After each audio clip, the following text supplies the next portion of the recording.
line to auto pay. Well qualified customers with taxes and fees and $35 per line connection charge. Contact us before canceling entire account to continue remaining bill credits or credit stop and balance on required finance agreement is due $999.99. Credits end if you pay off device early. See how you can save on wireless and streaming versus the other big guys at T-Mobile.com/switch. Apple Intelligence requires iOS 18.1 or later. You're listening to the all-new 96.5 The Fan, your new home for Chiefs football. KFNZ FM and AM, HD1 and HD2 Kansas City, an Odyssey sports station. Nobody in Kansas City has sports like 96.5 The Fan. Right side throw, touchdown! Kansas City, a 3-yard touchdown pass in overtime. Kansas City wins the game. Welcome into The Drive with Carrington Harrison. Back-to-back best sports talk hosts as voted on in the Pitch magazine. Live from the Fan Studios. Here's CDOT. All right, let's do this. Another day, another dollar, another edition of The Drive. You were listening to The Drive on 96.5 The Fan, 96.5thefan.com, and also the Odyssey app. My name is Carrington Harrison. Excited to be here with you on this wonderful, wonderful Friday. We have so much to get into. Coming up in about 15 minutes, we are going to be joined by Sean Pendergast. He does mornings for Sports Radio 610 down in Houston, Texas. We are going to talk a lot of college football today as we have a college football playoff game coming up in just a few hours between Indiana and Notre Dame. And tomorrow we have a 3-pack of games. We have SMU and Penn State, Clemson and Texas, and Ohio State and Tennessee on the docket for tomorrow. We have a handful of college basketball games throughout the weekend. Missouri plays Illinois this weekend. We're starting to wrap up conference play in college basketball, and we have a heavyweight championship fight tomorrow. We are looking at one of the best sports weekends on the calendar. We have so much to get into. We will dive deep into Chiefs and Texans here coming up momentarily. But before we do any of that, take it away, Rob.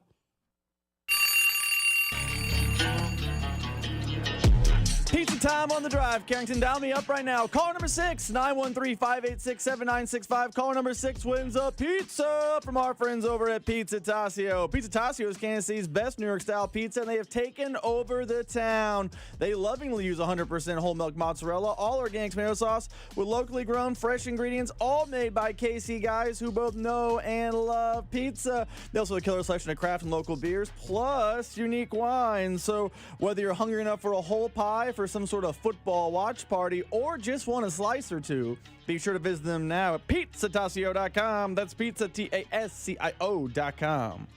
I need you guys to do me a couple of favors. Number one, I need you listening to The Drive each day at 2 o'clock right here on 96.5 The Fan. Number two, I need you to tell one friend. It'd be great if you tell 2 friends, but you know what? I'm not going to be greedy. If you could just tell one friend. And you know what? Have yourself a merry little Christmas. That's all I need you to do here on The Drive. All right, let's get into it. Let me give you some numbers to kick off the show today, because I believe that this is a really good test for the Chiefs as they are heading towards the postseason. The Chiefs are going to have to overcome some of their fears, so to speak, and what their weaknesses are. And Houston is a really good test and team to do that against. Did you know that right now the Texans have more sacks than just about every team in the league? They are second in the NFL at getting to the other team's quarterback. They have 45 sacks this year. Did you know that they get pressure on almost 40% of passing plays? You are talking about a defensive line in a front seven that prides itself on getting after the quarterback. If you had to look at what the weakness is for Kansas City, what's its Achilles heel? It is protecting Patrick Mahomes and their offensive line. This is a really good test for this offensive line that could be the playoff offensive line. We're still monitoring the health of DJ Humphries. We don't know what that is now at this point, but this is going to be the offensive line that the Chiefs trot out there in back-to-back weeks. What growth are you going to see from Joe Thuney at left tackle? Because you are not getting any days off. Last week, they had you going up against Myles Garrett, maybe the best pass rusher in the league. You are now going up against a premier pass rushing team led by Danielle Hunter, who has been doing this now, it feels like, for a decade. He has 12 sacks on the season. He usually lines up on the right side, so this is a great test for Jawan Taylor. You look at Will Anderson, a guy who was a top 5 pick coming out of Alabama. He has 10.5 sacks. He certainly is playing the part of a legitimate number 2 pass rusher. And Tim Settle, you guys remember Tim Settle. He has 5 sacks on the year, and he is getting his push from the interior. So you're going to have pressure on the outside with Danielle Daniel Hunter and Will Anderson. You're going to have push up the middle from Tim Settle. This is a front four that is going to test all parts of this Chiefs offensive line. And you know Tim Settle, he is going to come with a lot of energy and play well, especially trying to back up the words that he said earlier in the week. I definitely see this O-line. It definitely has its loopholes, and it definitely has its their struggles. But, I feel like that we can take advantage of that. We got an elite D-line. I feel like Pat's a little banged up, so I don't know if he's going to play or not. But I hope he's mobile enough because we coming in Arrowhead. You guys plan to get after that? Yeah, for sure. Pat better make a good decision. I ain't making no threats. I'm making promises. This is a challenge, a gauntlet that has been laid down by the Houston Texans. This is a team that is in line to make the postseason, winning their division. This is a team that has some of the foundation that you would need to pull off an upset, not just in this game, but also make a run in the postseason. They have a good quarterback. They are well coached. They have a solid defense that is getting better, a team that can get after the other team's quarterback. They've got weapons on the outside. They have some of the pieces and ingredients to be a pest and a nuisance to some of the top teams like Kansas City, Buffalo, or Pittsburgh. So if you are Kansas City, this isn't just on the quarterback. This is on that offensive line and those five guys up front. A challenge has been issued by another team's defensive line. There was a time that when a team spoke like this about Kansas City, there was an expectation to see the Chiefs really rise up and show them who's boss. This is a team that is coming into your town, looking to put you in a bad mood right before Christmas. I want to see the Chiefs play well. I want to see the Chiefs respond really well. I want to see their offensive line play with some pride. You have let your quarterback get hit a lot the last 4 games. We gave you the stat earlier in the week. Mahomes has been hit 35 times the last 4 weeks. This is a defensive line that has been watching the film, and they feel like they can exploit you up front. And football is a game of physicality. It is a game of line of scrimmage. If Houston can control the line of scrimmage, they will have a chance to come into Kansas City and win this game. And this is a team that their own host don't feel that great about. We're going to be joined by Seth Pendergast coming up in just a bit, but we had Landry Locker on the show yesterday, and he doesn't think that the Texans have a signature win this year, even though they beat Buffalo about a month and a half ago. See, I don't think they have a signature win. I think this Saturday would be a signature win, and I think the game against Baltimore would be a signature win. Last year, you could have hung your hat on a few games. You could have hung your hat on, going to Cincinnati before Burrow went down. You could have hung your hat on beating Jacksonville with 4 out of 5 offensive linemen out when we thought Jacksonville was good, even roughing up Pittsburgh the next year. You could have hung your hat on that, Cleveland the second time around. But, we got to really take a look at that Buffalo game. They didn't have Amari Cooper. They didn't have Shakir. Their interior D-line was banged up, and you didn't score a touchdown in the second half. So if you play Buffalo again, it's going to be in Buffalo. So I don't really put a lot of stock in that game.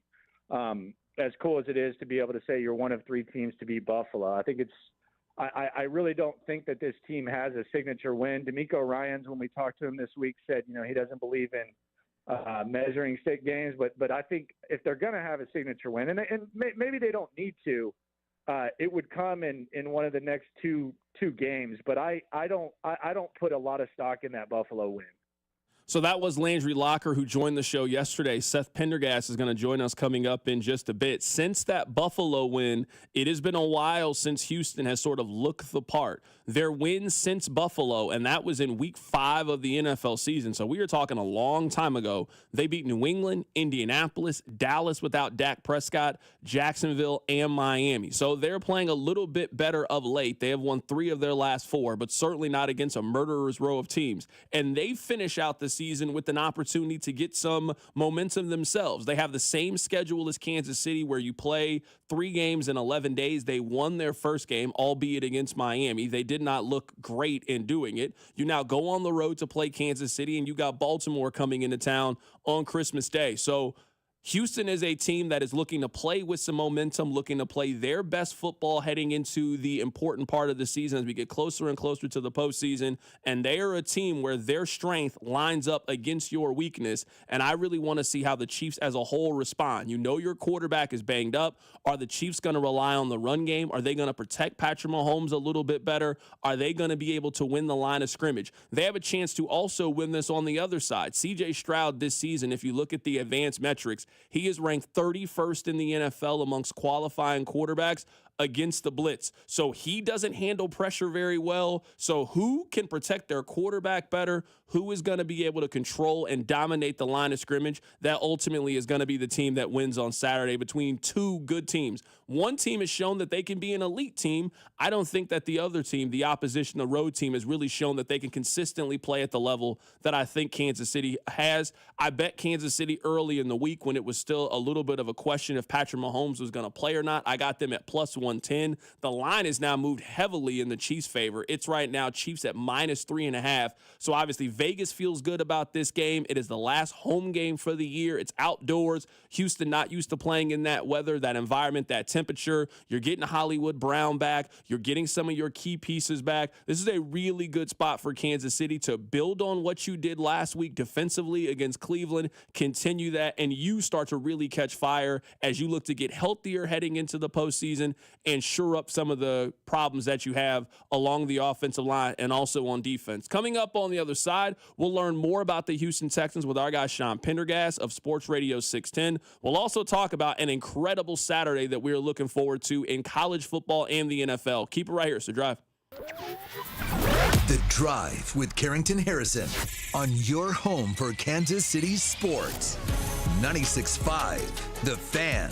Brought to you by DM Injury Law. Have you or a loved one been in a car wreck? Contact DM Injury Law today and get the money you deserve. Car wreck? Remember, Mike's got this. Twin Peaks is the best in the game. Here, it's bigger game days and bolder fight nights. I mean, where else can you find a scratch kitchen that always comes in clutch every day from lunch to late night? Only at Twin Peaks, the #1 sports bar. You could win an ugly sweater every Friday in December at 7 p.m. Get to the lodge to see how to enter to win. Plus, score free chips and queso when you come wearing an ugly sweater to celebrate National Ugly Sweater Day. Available all day on Friday, December 20th. Thanks, Bob. We're here with Doug the Elf, asking about the hottest holiday gifts of the year. Doug, what's on your list? Yeah, we're getting Missouri lottery scratchers and draw games. We came all the way from the North Pole. They don't have lottery tickets there? Now Missouri lottery tickets. They created a new millionaire every 8.1 days last year. Woohoo! I just won! But I thought that was a gift. Well, yeah, for me. You heard it here first. Scratchers and draw games from the Missouri Lottery make great gifts for the holidays. Play it forward and play responsibly. Back to you in the studio. Kansas City is Sean Barber. You know there's nothing easier than to enjoy watching the Chiefs with some wings and an ice-cold Bud Light. And Buffalo Wild Wings is serving up both for every game, all season long. Join me at Buffalo Wild Wings off I-70 in Little Blue Parkway in Independence, Friday, December 20th. I'll be there from 6 to 8 p.m. celebrating the back-to-back Super Bowl champs while eating some wings and drinking $5 Bud Lights. Nothing easier to enjoy than that. Bud Light, easy to drink, easy to enjoy. For more, go to 965thefan.com. Enjoy responsibly. Anheuser-Busch, Bud Light Beer, St. Louis, Missouri. Every Friday night, FanDuel is giving all customers a bigger payout on select NBA First Bets. First Bets lets you get in on the action from the opening tip. You can bet on things like who will score the first basket, which team will be the first to 15 points, and so much more. And best of all, you don't have to wait the whole game to see if you won. Just look for Friday Firsts in the FanDuel app to find your profit boost. Visit FanDuel.com/610Bob to claim your Friday First profit boost. Make every moment more with FanDuel, an official sportsbook partner of the NBA and of 96.5 The Fan. 21 and present in Kansas, opt-in required. Max wager amount applies. Bonus issued as non-withdrawable profit boost tokens. Restrictions apply, including token expiration. See terms for both offers at sportsbook.fanduel.com. FanDuel is offering online sports wagering in Kansas under an agreement with Kansas Star Casino, LLC. Gambling problem? Getting help is your best bet. Call 1-800-522-4700 or visit ksgamblinghelp.com. Hey, it's Alex Gold from Max Motors in Belton with their huge year-end heavy-duty sale. Every new 2024 Ram 2500 in stock is 20% off MSRP. New 2024 Jeep Grand Cherokee, up to $13,000 off MSRP. Stock number S240367. Must finance with dealer lender. Offer expires 1/2/25. And if you're looking for the max trade-in values in the Midwest, it's Max Motors, just a short drive to Belton. Max Motors, the easiest place to buy a car, maxmotors.com. Pizza just goes better with Pepsi Zero Sugar. Pizza. Thank you. But don't take our word for it. In fact, don't take any words for it.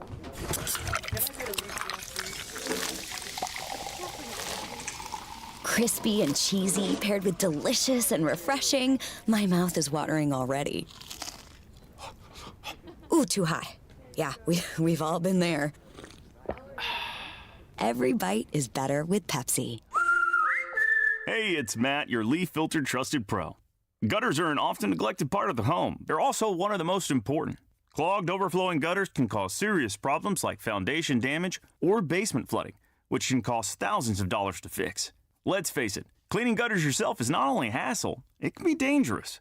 But when you get Leaf Filter, you'll never have to worry about cleaning clogged gutters again. Get started today by visiting leaffilter.com/rain to schedule your free inspection.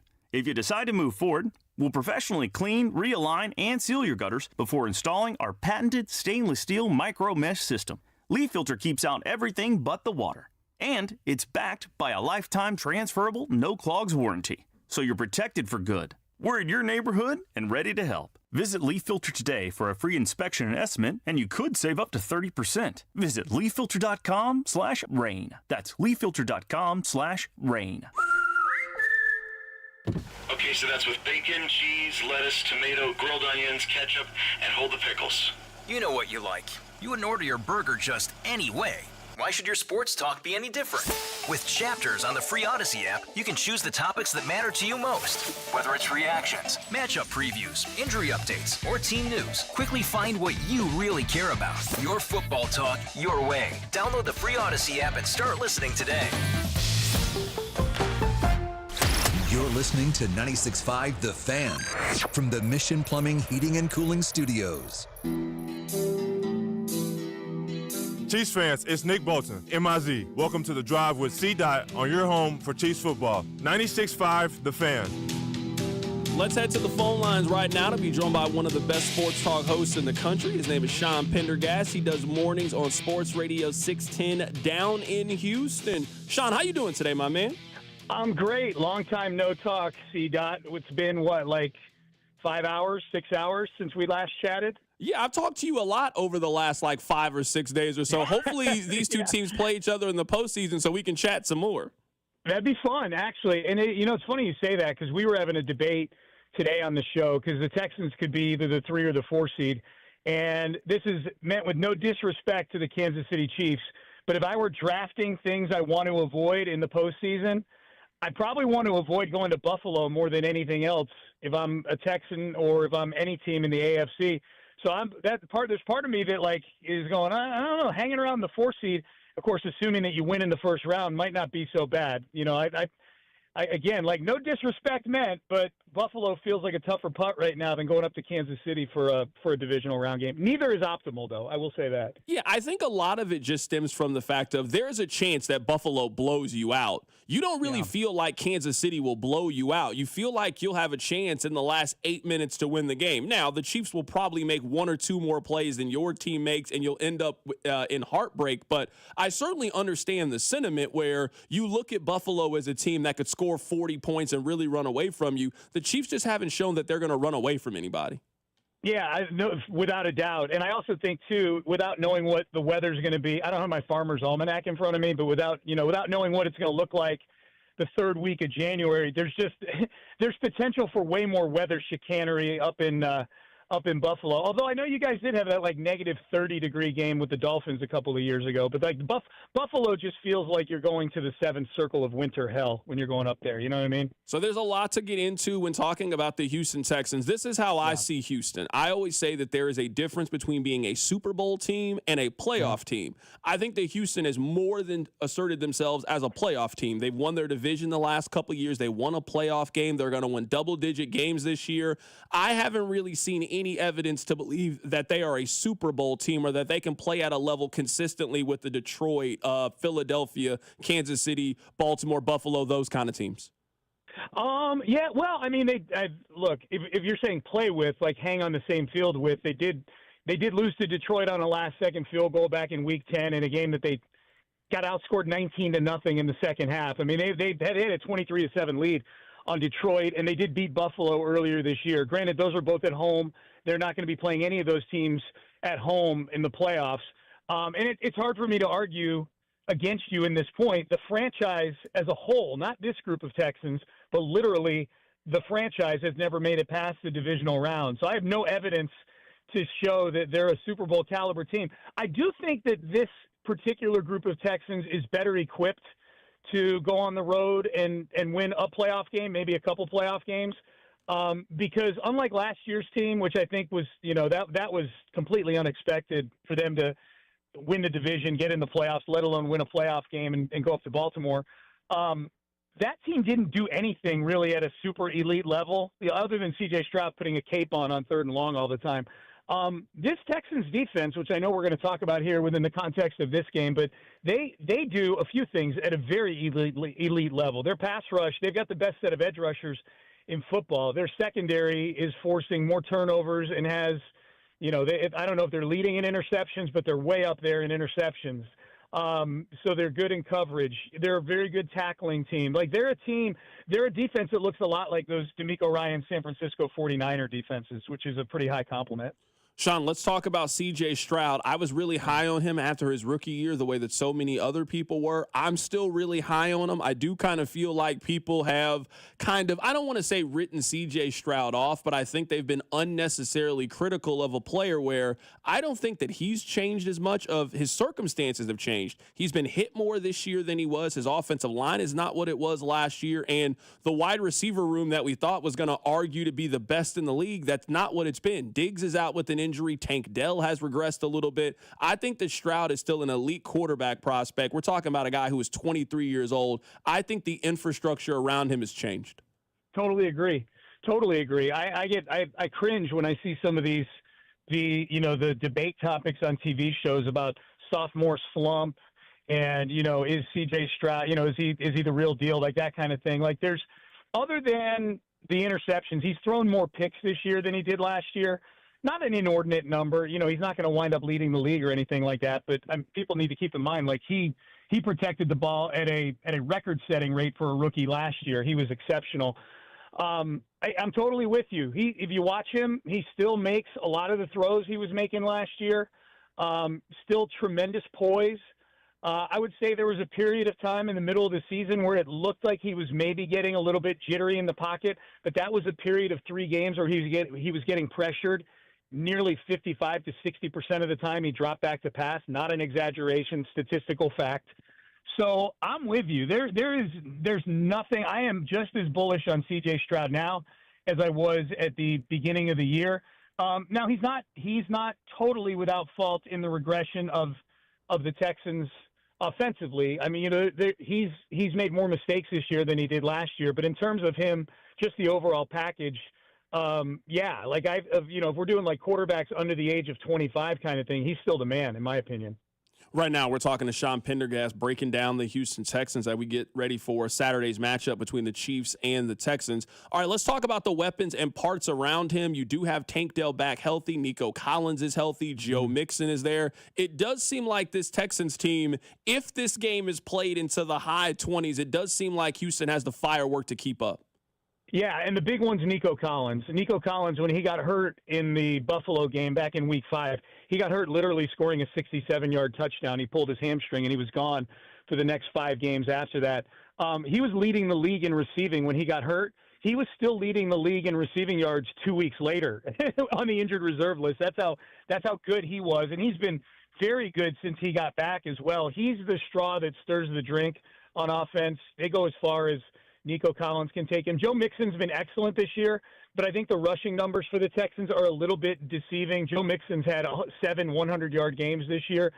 That's been largely Joe Mixon doing his thing. The run blocking still with this team is not great. The Achilles heel of this team is the offensive line, particularly the interior of the offensive line. So, yeah, they've got the weapons to create some fireworks, but C.J. Stroud's got to get the time to throw, and they've got to create a more conventional running game where they can grind out some yards, get into second and short and third and short, and not have it be Joe Mixon, just breaking 4 tackles to go get a 35-yard run or something like that. But it's weird, man. It's the same group last year that was pretty good on offense, and this year, for whatever reason, it's taken a step back, and the offensive line's just been, at times, abysmal this year. Sean, I know that this isn't really a sexy sports radio topic, but I think this game really comes down to the offensive line. The Texans have 3 legitimate pass rushers, Danielle Hunter, Will Anderson, and Tim Settle, who I didn't know who Tim Settle was, but he certainly made himself known with Chiefs fans with his comments earlier in the week. It is those guys and their ability to get after Kansas City's offensive line. And then on the flip side, it is the Chiefs with Charles Omenihu, Chris Jones, George Karlaftis. Yeah. Can they get after C.J. Stroud? This feels like a game where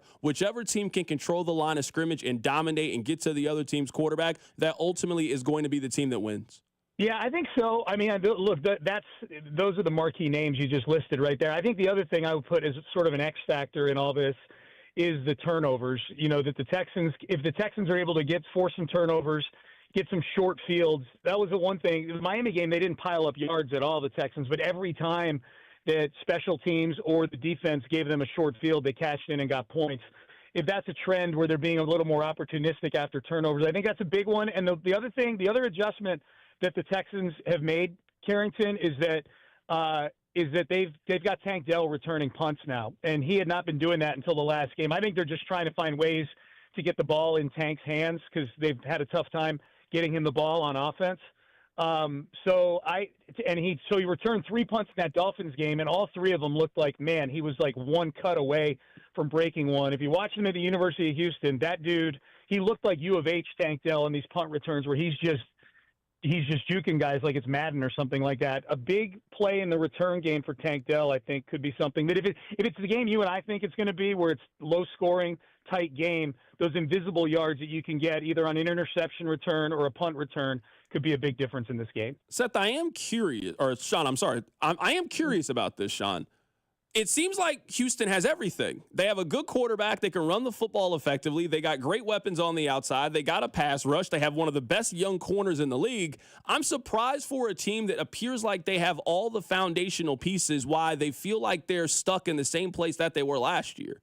Yeah, offensive line. I mean, I would tell you offensive line, and I think the running game, like I said before, it's a little deceptive. It's not a consistent run game. It's not a run game that you get into the 4-minute game. You get the ball back up 10 or up 7 with 4 minutes to go, and you're grinding out first downs, and the other team doesn't see the field again. For whatever reason, this team on both sides of the ball, and I think this is why they play in a lot of close games, they are not good at putting teams away. They had a 23-7 lead on the Lions. They let the Lions come back in that game. Even things like they played Jacksonville a couple weeks ago in Jacksonville. They got a 23-6 lead in the fourth quarter, and Mac Jones, of all people, gets the Jacksonville Jaguars back into the game at 23-20. They, for whatever reason, I don't know if it's mental or whatever, psychological, they just don't have – they have an excellent survival – this is what I always say, Carrington. They've got an excellent survival instinct. Their record is really good in close games. Not Chiefs-level good, but better than most teams since DeMeco Ryans got here. I think they're like 12-7 or 13-7 in one-score games, which is bananas that in less than 2 seasons DeMeco Ryans has coached in that many one-score games. But they don't have a killer instinct. They're not great at putting teams away, and I think that's part of it. But if we're just looking at the depth chart and go, okay, what's the Achilles heel? It's the offensive line, and that's the most interdependent part of the team. Like you can have good everything else. If you have a bad offensive line, that thing has a ripple effect on everybody. Sean, if you can, give us a X factor for the Houston Texans. I would say I would say making sure they don't give up big plays. That's another thing, Carrington. You know, you guys are getting Hollywood Brown back. Xavier Worthy, obviously, he's a big play waiting to happen, real speedster. And then anytime Patrick Mahomes is pulling the trigger, I know it's not been a vintage Mahomes year, but it's Patrick Mahomes. When the Texans have allowed teams to hang around in games, and when they've actually lost games, they lost to the Titans a few weeks ago because they gave up 2 40- and 60-yard touchdowns. Preventing the big play. I think it sounds weird to say about a Patrick Mahomes-led offense, but I think the more they make the Chiefs have to work for it, the better they'll be, and maybe they force a couple mistakes in that game. So I think preventing, I should say, any big chunk plays in this game. Last thing here, Sean, and I appreciate your time. Give me your Texans win-if scenario. Give me your Chiefs win-if scenario. Okay, so I think I kind of just gave you my I think the Texans win. If they win the turnover battle for one thing, get a big play outside of the offense, either in the return game or with a turnover. So I think that's a win if the Texans, that's a necessity if they're going to win this game on the road. And I think the Chiefs win if they're able to get the Texans into, 2nd and 10, 3rd and 9, 3rd and 12 consistently, because I don't think the interior of this offensive line can hold up against the interior of that Chiefs defensive line. That is our guy, Sean Pendergast, joining us on the show. He does fantastic work with Sports Radio 610. Sean, you know what? If you come on the show again in the next 3 weeks, that means these two teams are playing each other in the postseason, man. It's always great catching up with you. I'll take it, man. I'll take it. Merry Christmas, Carrington. Appreciate you, man. Absolutely. That is Sean Pendergast joining us on the show today. Let's get to this incredible weekend that we have in sports. And it is not just an NFL thing. That is obviously a major part of this. But it is not just a NFL thing. This is a sports in general. Listen to the day that we have coming up. At 11 o'clock a.m., we get a college football playoff game between Penn State and SMU. At 12 o'clock, we get a noon kick between Houston and Kansas City. At 3 o'clock, we get Texas and Clemson. We also get the Ravens and Steelers. We have a nightcap in college football between Tennessee and Ohio State. That's not even factoring in college basketball that's coming on tomorrow. UCLA plays North Carolina. That is a game that's on campus. You also have Purdue and Auburn play each other. Auburn might be the best team in college basketball right now, and Purdue is going to be a team that can contend to win the Big Ten. You also have Ohio State and Kentucky tomorrow, and oh yeah, Tyson Fury fights tomorrow as well, and that fight is going to be at around 5 o'clock is when they're going to walk down to the ring. So you were talking about from 11 a.m. until you go to bed. It is just not good sports that's going to be on television. We are talking about high end. 4 of the best teams in the National Football League, 3 college football playoff games, 3 great matchups in college basketball, and one of the greatest living fighters is going to fight tomorrow. Rob, I don't know if you can ask for a better day of action from start to finish. It's cold outside. Hopefully you've done all of your Christmas shopping. You can just sit down, enjoy the holidays, and watch television because it is going to be a phenomenal day. It's going to be a tremendous day, but man, a little part of me is angry at the NFL for jumping into this day because this could have been an elite day without the NFL's involvement. This could have been an all-time college sports day. Putting the Fury fight aside, it would have been some elite college basketball and some of the best college football we'd ever seen. And if the NFL could have just not done what the NFL usually does, which is try to interrupt and ruin other people's nice things, we could have had all 4 playoff games tomorrow. We could have had Notre Dame at the 11. We could have had a 2:30. There was a way to get 4 games in tomorrow, but lo and behold, the NFL had to get it set up so that we play on a Wednesday, which means they're going to jump in and attack a Saturday. Like, the NFL just doesn't let other people have nice things. A part of me is upset the league is playing tomorrow because that should have been a college sports bonanza December, but instead we jammed 2 NFL games in, and you and I both know how this works. They're going to do great ratings-wise. They'll probably outrate the college games, which are both on Max and on TNT at the same time, so of course they'll win, and the NFL will boast and gloat that they are the most watched league, but man, oh man, I wish just once the NFL would let other people have nice things because that should have been a college football palooza. You know the scene in The Wire where they talk about the Sunday truce? There is no Sunday truce when it comes to the NFL.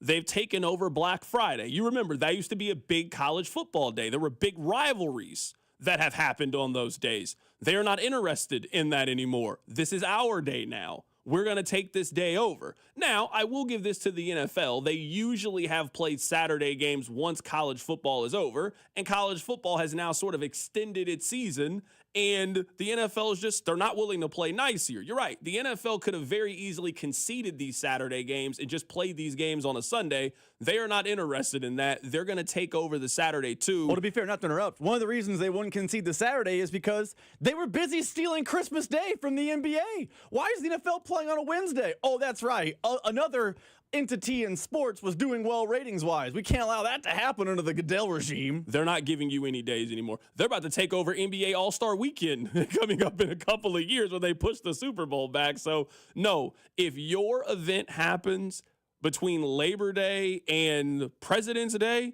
you should maybe consider doing something a little bit different because the NFL does not care about you. They will schedule games against the World Series. They will schedule games on Black Friday. They will schedule games on Christmas. I imagine that this Christmas experiment is going to go well. They're playing on a Wednesday. It's on Netflix. You got Mariah Carey, Beyonce. You got Patrick Mahomes, Lamar Jackson, the Pittsburgh Steelers. I'm guessing it's going to go well. We are not done with Christmas games. In fact, they just signed a 3-year deal with Netflix to do it. So that means next year when Christmas is on a Thursday, they're going to load up on games. And you already know that Amazon is going to want to be a part of it. We've been paying you this entire time. So I'm guessing we're going to have 3 Christmas Day games next year, 2 on Netflix, and then we're going to have a regular Thursday night football game. And then coming up in a couple of years, it's going to be on a Friday, and they're going to do the exact same thing. So the NFL, they are looking to expand. They are not shrinking in any way, and they're going to continue to create more of these streaming exclusive games and these marquee days if they can with using some of the big teams in the league.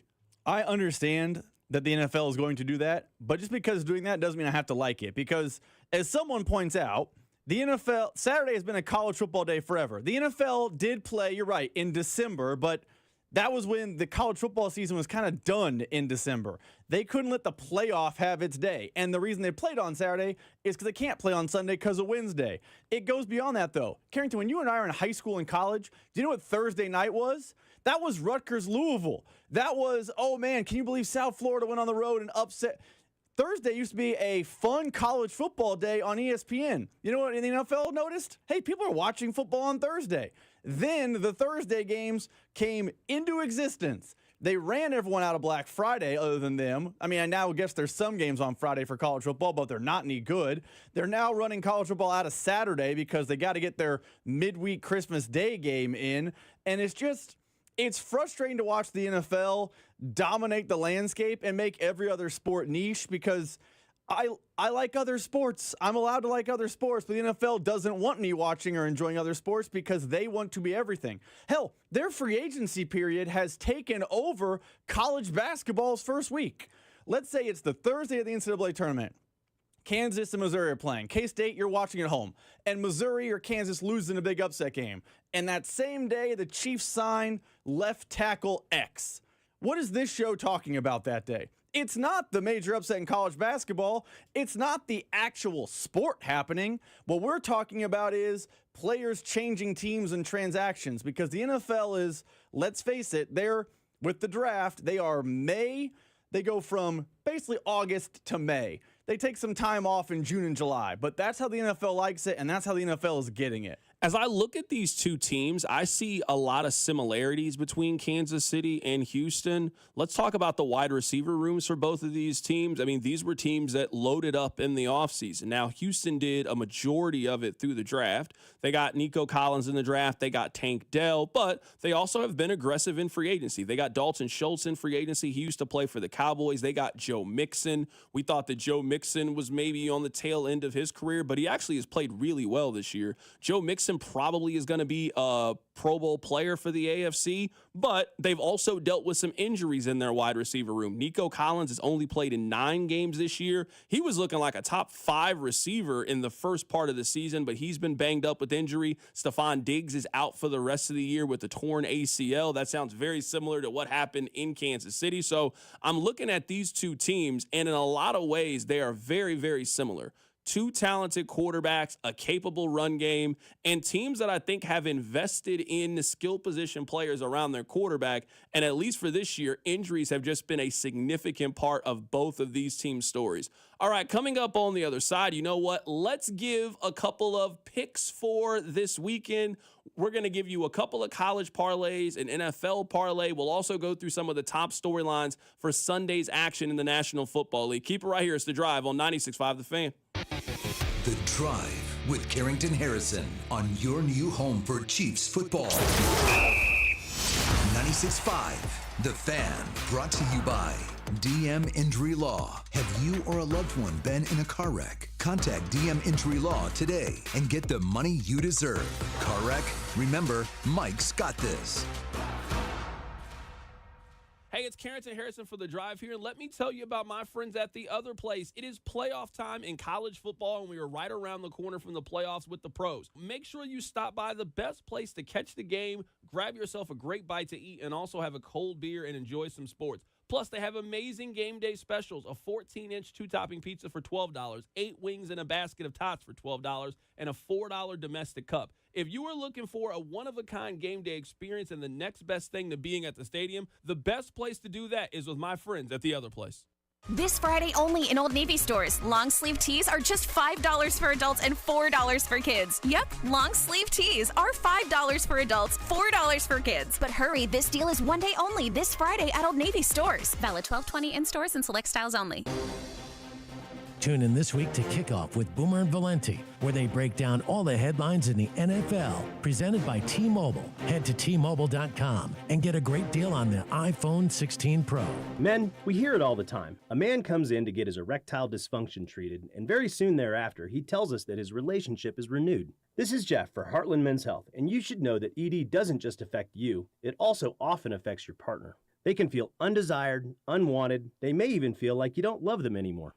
At Heartland Men's Health, we've successfully treated thousands of men for ED with protocols that have success rates well over 90%, which means if you're like most men, we can get you back to the guy you used to be. You could even last up to an hour or more and find you're performing like you haven't in years. So call us today and give your partner the gift of renewed love. Your first visit is only $99 and includes blood work, a medical consult, and if medically advised, a test dose. And if that test dose doesn't work in our office, your visit is free. Call 844-447-6600. That's 844-447-6600 or go to heartlandmenshealth.com. That's heartlandmenshealth.com. Heartland Men's Health, a Promenic restorative health practice. Make holiday magic this year with something beautiful and timeless from Diamonds Direct. A stunning diamond pendant, a pair of classic diamond stud earrings, something new and eye-catching from a world-class designer. Or maybe you're looking for that perfect gemstone piece or a fabulous timepiece. At Diamonds Direct, we have hundreds of styles that are ready to be wrapped and put under the tree. No need to wait for shipping. Come and let our experts help you pick out that headliner gift. Or for some fabulous ideas before you head to the store, see the online seasonal gift guide now at diamondsdirect.com. You can even chat now with a virtual assistant for the ultimate convenience. Whether you connect online or in person, you're guaranteed to get the extraordinary value, ironclad warranties, and white glove service Diamonds Direct is known for. And to help make your purchase even more affordable, we've got special financing so you can spread out your payments. Get directions, details, special showroom hours, and our holiday gift guide now at diamondsdirect.com. Diamonds Direct. Your love, our passion. This holiday at T-Mobile, I'm joined by a special co-anchor. What up, everybody? It's your boy, Big Snoop D-O-double-G. Snoop, let's talk about T-Mobile. Okay, cool. This holiday, get 4 lines for $25 a line, plus 4 iPhone 16 Pro with Apple Intelligence and the all-new camera control on us. Let's get cracking, like a breakfast egg. You can use those eggs to make some eggnog, Snoop. Respect. And people do love T-Mobile, where you can save on every plan versus the other big guys when you switch. You know, y'all can take some of those savings and buy some Snoop merchandise. Always a great stocking stuffer, Snoop. We up out of here. Hold your horses, Snoop D-O-double-G. Let's remind people one more time. Head to T-Mobile.com and get 4 iPhone 16 Pro with Apple Intelligence on us, plus 4 lines for $25. Now drop that J. With 24 monthly bill credits for eligible trade-ins and 4 new lines without auto pay. Well qualified customers plus taxes and fees and $35 per line connection charge. Contact us before canceling entire account to continue remaining bill credits or credit stop and balance on required finance agreement is due $999.99. Credits end if you pay off device early. See how you can save on wireless and streaming versus the other big guys at T-Mobile.com/switch. Apple Intelligence requires iOS 18.1 or later.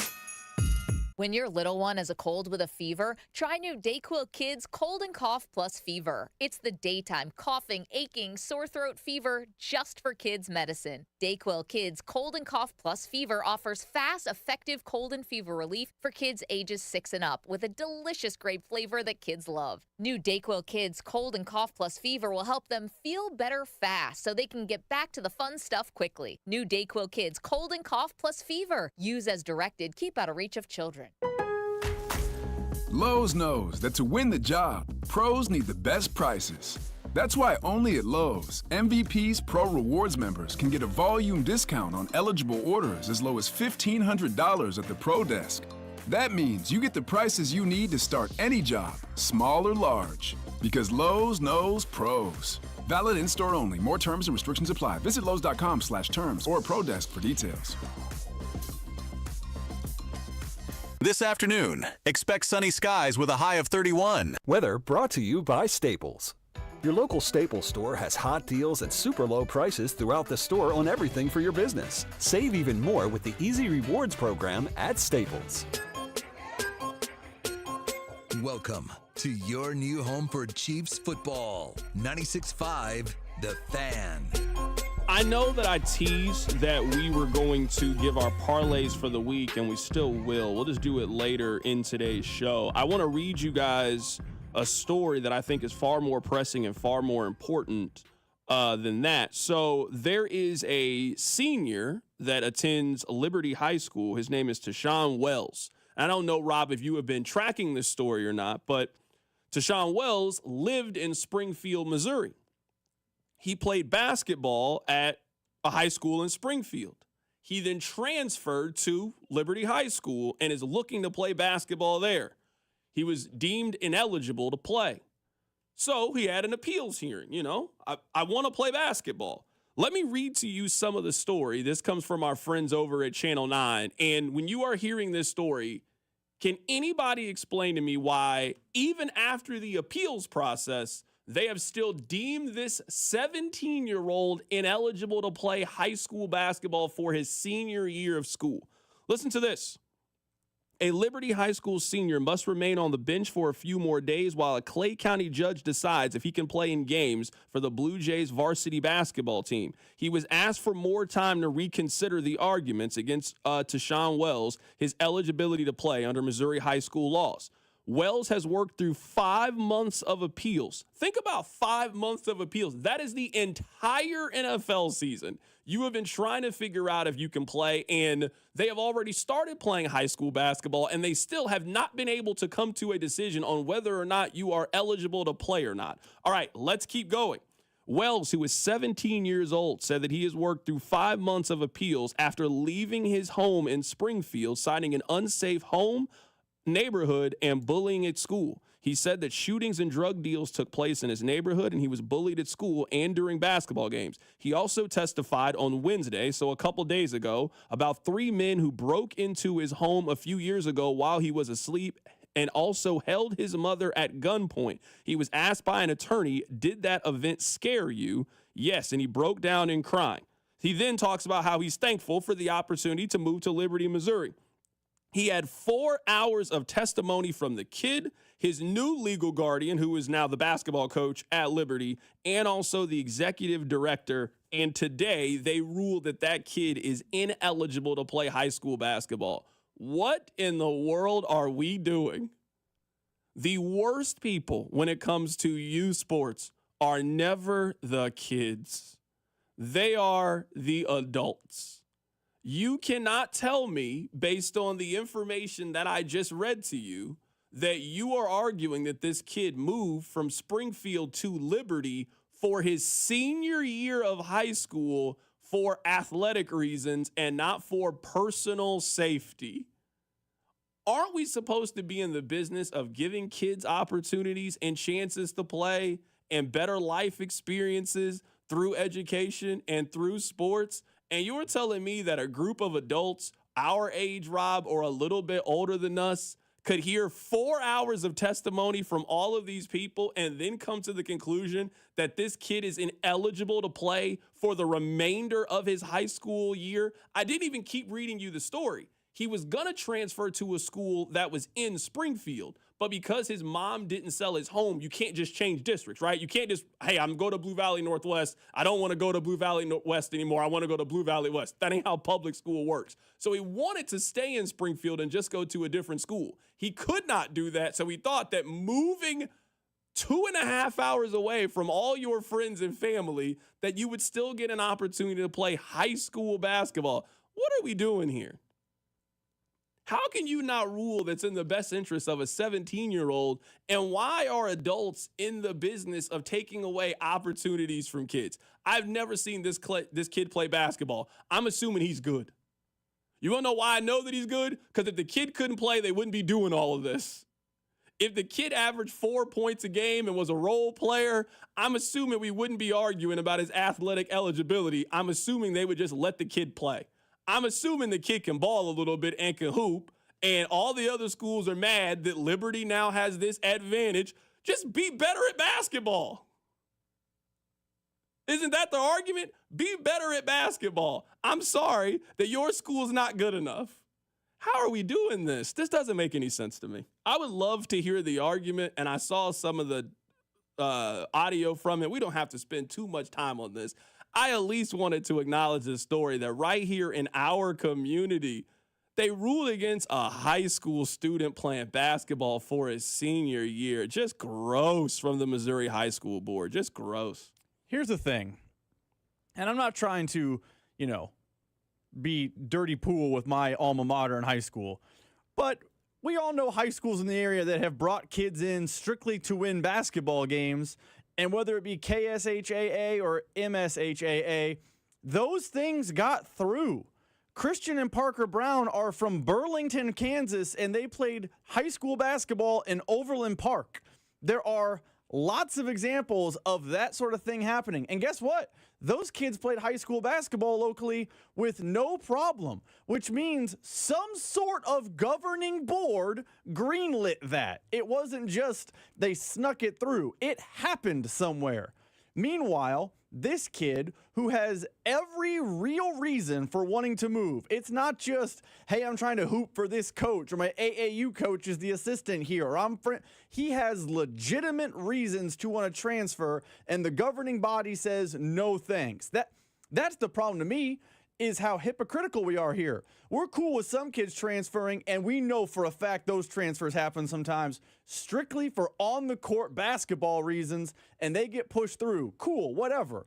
This kid has life reasons. We're going to have 4-hour testimony. The kid's going to break down and cry, and we're going to say, nah, he can't play at Liberty. That's what makes this extra gross to me. Text line 913-586-7965. CDOT, it sounds like this coach recruited him.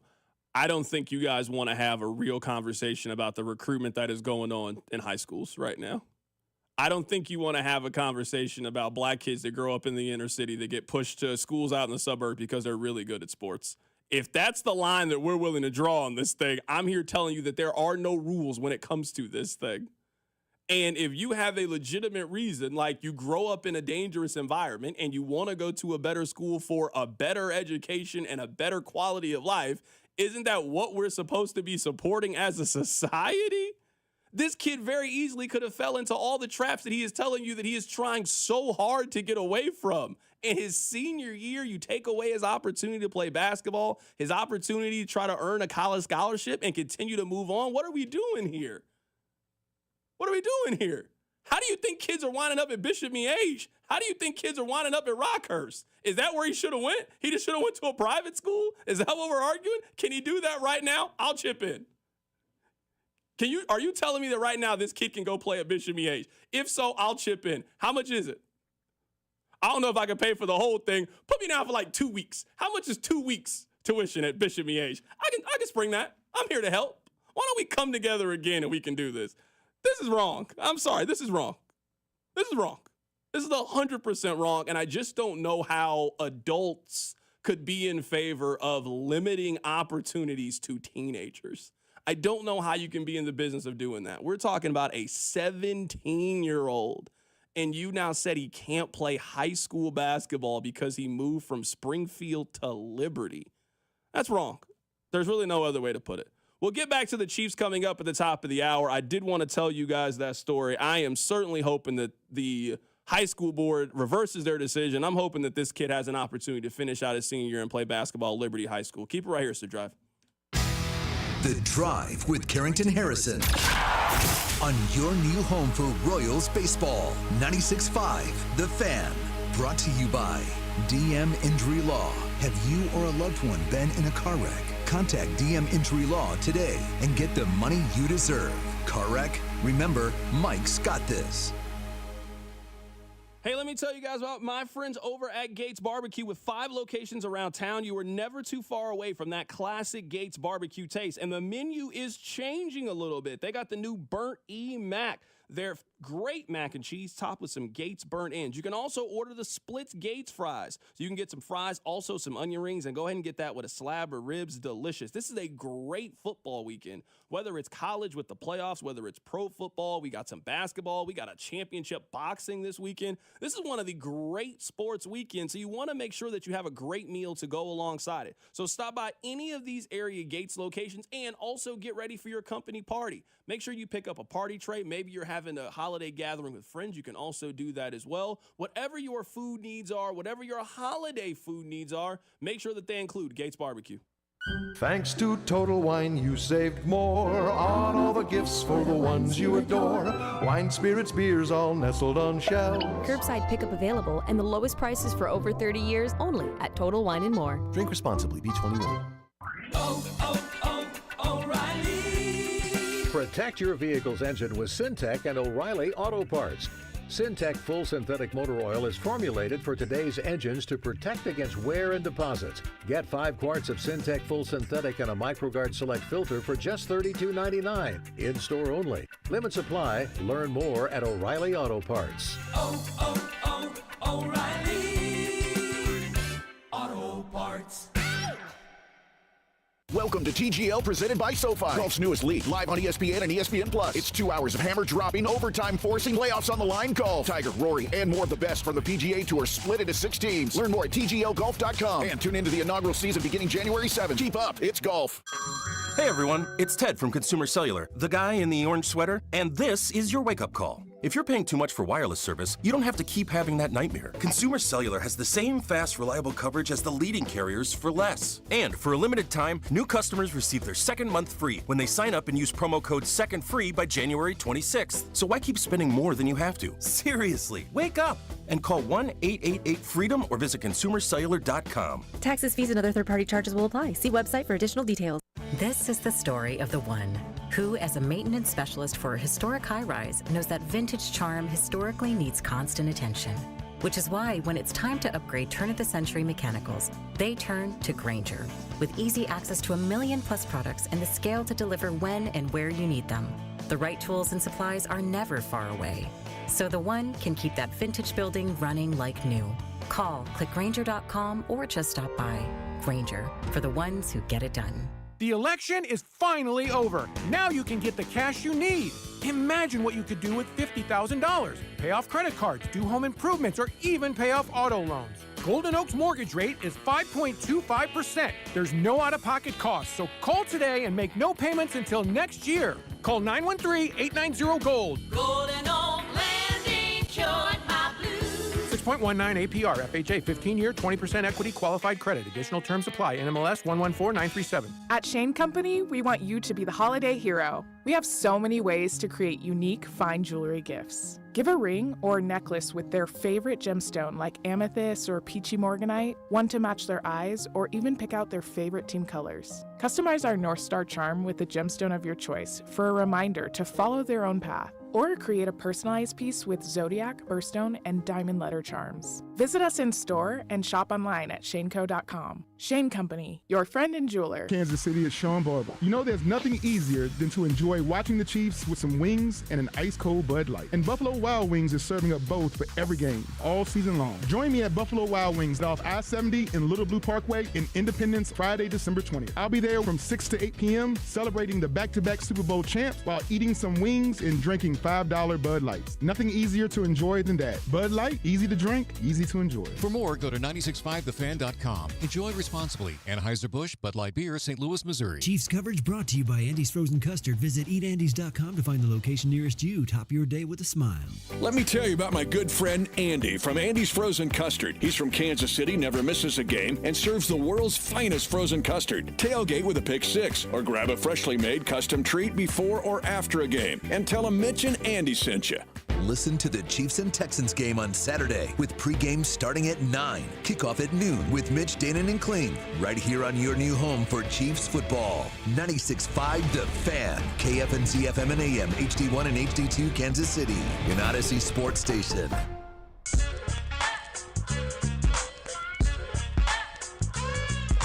Welcome back into the drive on 96.5 The Fan. I genuinely appreciate you guys giving us the time to talk about that story.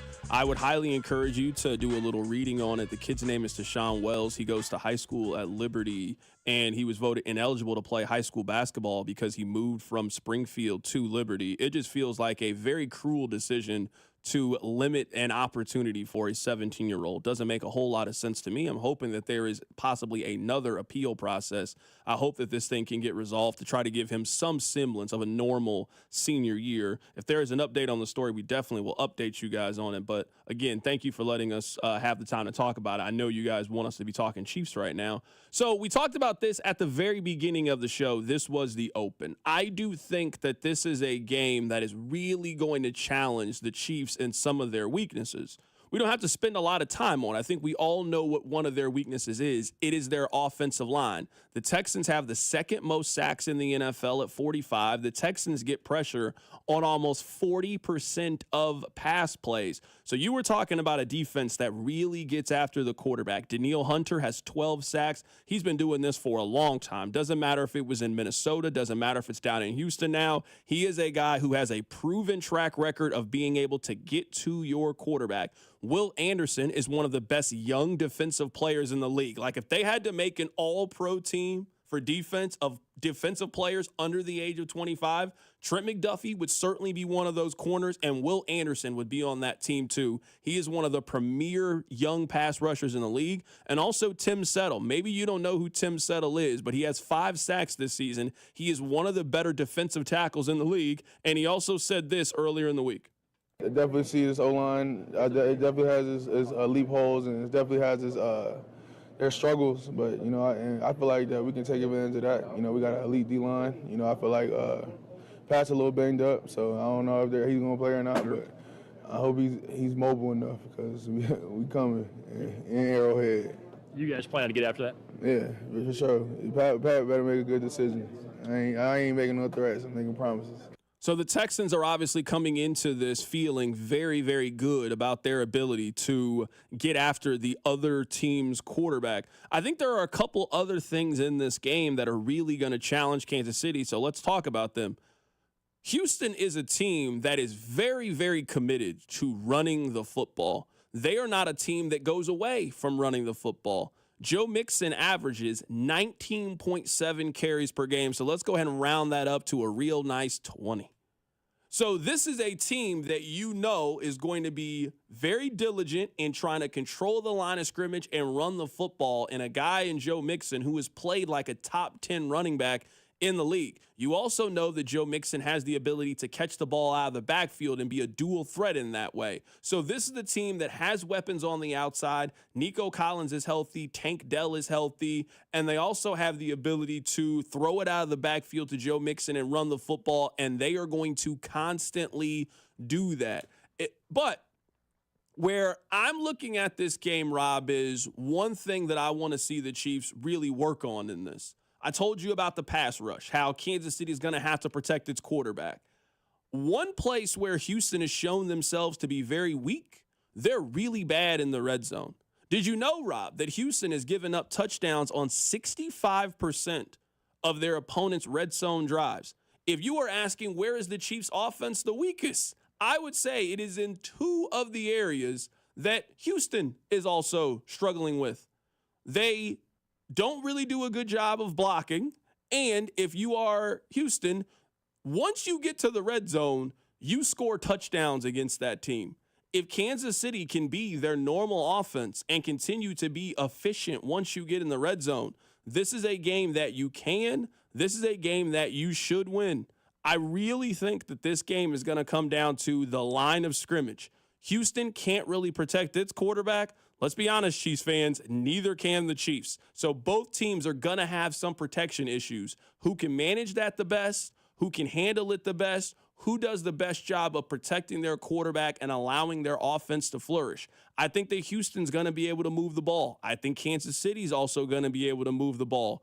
Who can convert in the red zone? And Houston, if we are looking at their first 13 games, they have not really shown a great ability to keeping teams out of the end zone. 65% of touchdowns. We're not even counting field goals. We are saying once you get into the red zone, you are putting it in the end zone. Rob, if the Chiefs can finish drives, and it is something that they have struggled with this season, if the Chiefs can finish drives, this is the game that they win. You know the old saying, an immovable object meets an unstoppable force? Man, this is the opposite. This is an object that moves easy, meeting a force that can't move at all. Like, it is weakness on weakness. It is time to find out if the Chiefs' issues are talent-based, because their talent pool for this weekend is as good as it has been weaponry-wise since preseason. They're going to have Hollywood Brown. They're going to have Xavier Worthy. They're going to have DeAndre Hopkins. They're going to have Isaiah Pacheco, Kareem Hunt, Travis Kelce, and Noah Gray. And they are facing a red zone defense that stinks. They are real bad. I do not want to hear excuses about, the X, Y, or Z if the Chiefs can't score in the red zone against this team. I will maybe hear some play calling conversations depending on how the game goes, but this is one of those get right type of games for that stat. The Chiefs are bad in the red zone, and they're facing a bad red zone defense. At least make it look like you fixed the problem. Get the ball to Kelce, get the ball to Hopkins, get the ball to whoever needs to get the ball, but this should be a game where once the Chiefs get inside the 20, it's not, oh boy, the windows are shrinking, or oh boy, the Chiefs' ability to run the ball has dissipated. None of that should be happening against a bad Texans defense.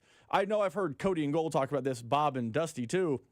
The Chiefs' offense this year has been good from the 20 to the 20. They just get sluggish in the red zone. There's no reason to be sluggish against the Texans. If anything, you should be sluggish against that good defense from the 20 to 20. But if they get in the red zone, they need to start cashing some touchdowns, especially against this team. I want to play a cut from Sean Pendergast, who was on the show earlier today, and he said this, and a couple people on the text line got defensive about it. Do you guys hear this quote as disrespect from our Houston guest earlier on the show? I'll play it for you if you missed it. Because we were having a debate today on the show because the Texans could be either the 3 or the 4 seed. And this is meant with no disrespect to the Kansas City Chiefs.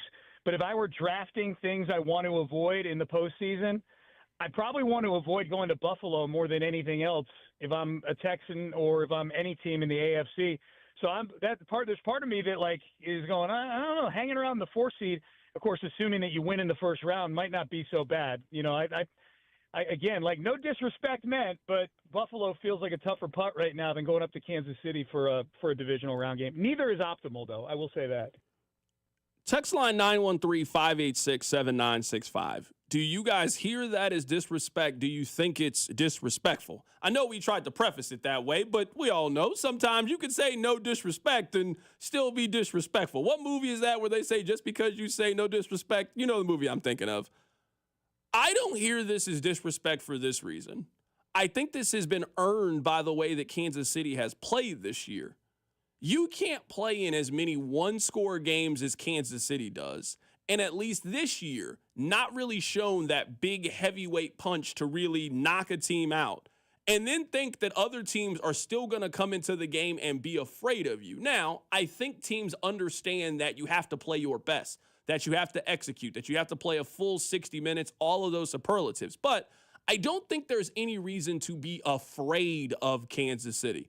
I'm assuming that most good teams in the league, and I think Houston classifies themselves as a good team, I think most good teams think that we are going to have a chance against Kansas City in the final 8 minutes. We just got to hold on. I don't know if they look at Detroit when Detroit was healthy that way. I also don't know if they look at Buffalo that way. Now, we're talking about teams that have done it in the regular season, and you have only done it you've done it in the postseason. So that obviously is a big difference. And he said there at the end, obviously, both of those situations are very, very difficult to win. But I do think you can make the argument that you'd rather go to Buffalo in the postseason than go to Kansas City. I don't really see a scenario in which Kansas City beats Houston 31-13. There's a chance that Buffalo beats you 31-13. I think Kansas City beats you 27-20, and the game is close going into the fourth quarter. And usually what happens is the Chiefs, they don't really make the fatal error, and you normally do it, and that's how you lose. And that's how I hear it coming from Sean Pendergast. Do you hear that quote, that comment as disrespect? If it were a spectrum and 0 is the ultimate disrespect and 10 is the ultimate level of respect, I think it skews in the disrespect category. I get what you're saying, but a team who has a chance to rise to the 3 seed or stay in the 4 spot, a host in that town is telling you, yeah, I don't want to have the better seed because I don't want to face Buffalo. I don't want to face the 2 seed. The 2 seed is scary to me. The best path for the Texans to win playoff games is to face the 1 seed on the road. It's hard to not take that as disrespect. If it was the NCAA tournament and the brackets came out and a team was like, man, I really am happy we're the 4 seed and not the 6 seed because that means we get to face the 1 and not the 2. You would say, what? That's crazy. Why would you want to face the 1? I think there is a level of disrespect in the fact that the 13-1 Kansas City Chiefs are not viewed as that team scares us in our conference team, and the Bills, who have quite literally lost to the Texans this year, are the team the Texans are saying, no thanks, want no part of that. Please do whatever it takes to avoid that problem. I think you have to view it as a level of disrespect. Yeah, text line 913-586-7965. CDOT, sticking around with the Chiefs until the final minutes and beating the Chiefs are two very different things. Certainly no question about it. But I think you at least have to acknowledge this, Chiefs fans. Almost every team that has played Kansas City this season has had a chance. Now, they haven't been able to finish it, and ultimately that is the only thing that matters. But if you are coming into Arrowhead, you should not feel like you are about to get blown out. And that's how I heard it from Sean Pendergast. You were going into this thinking that you were going to be down or up 17-14 in the final 15 minutes of the game, and we just got to play well in this final quarter. Now, very few teams have played well in the fourth quarter against Kansas City. And we can say, well, if you change this one play, well, that one play is the reason why you lost. Sure, if you take away the losing play, you would have won, of course. And teams usually make those winning plays. So that's how I hear it.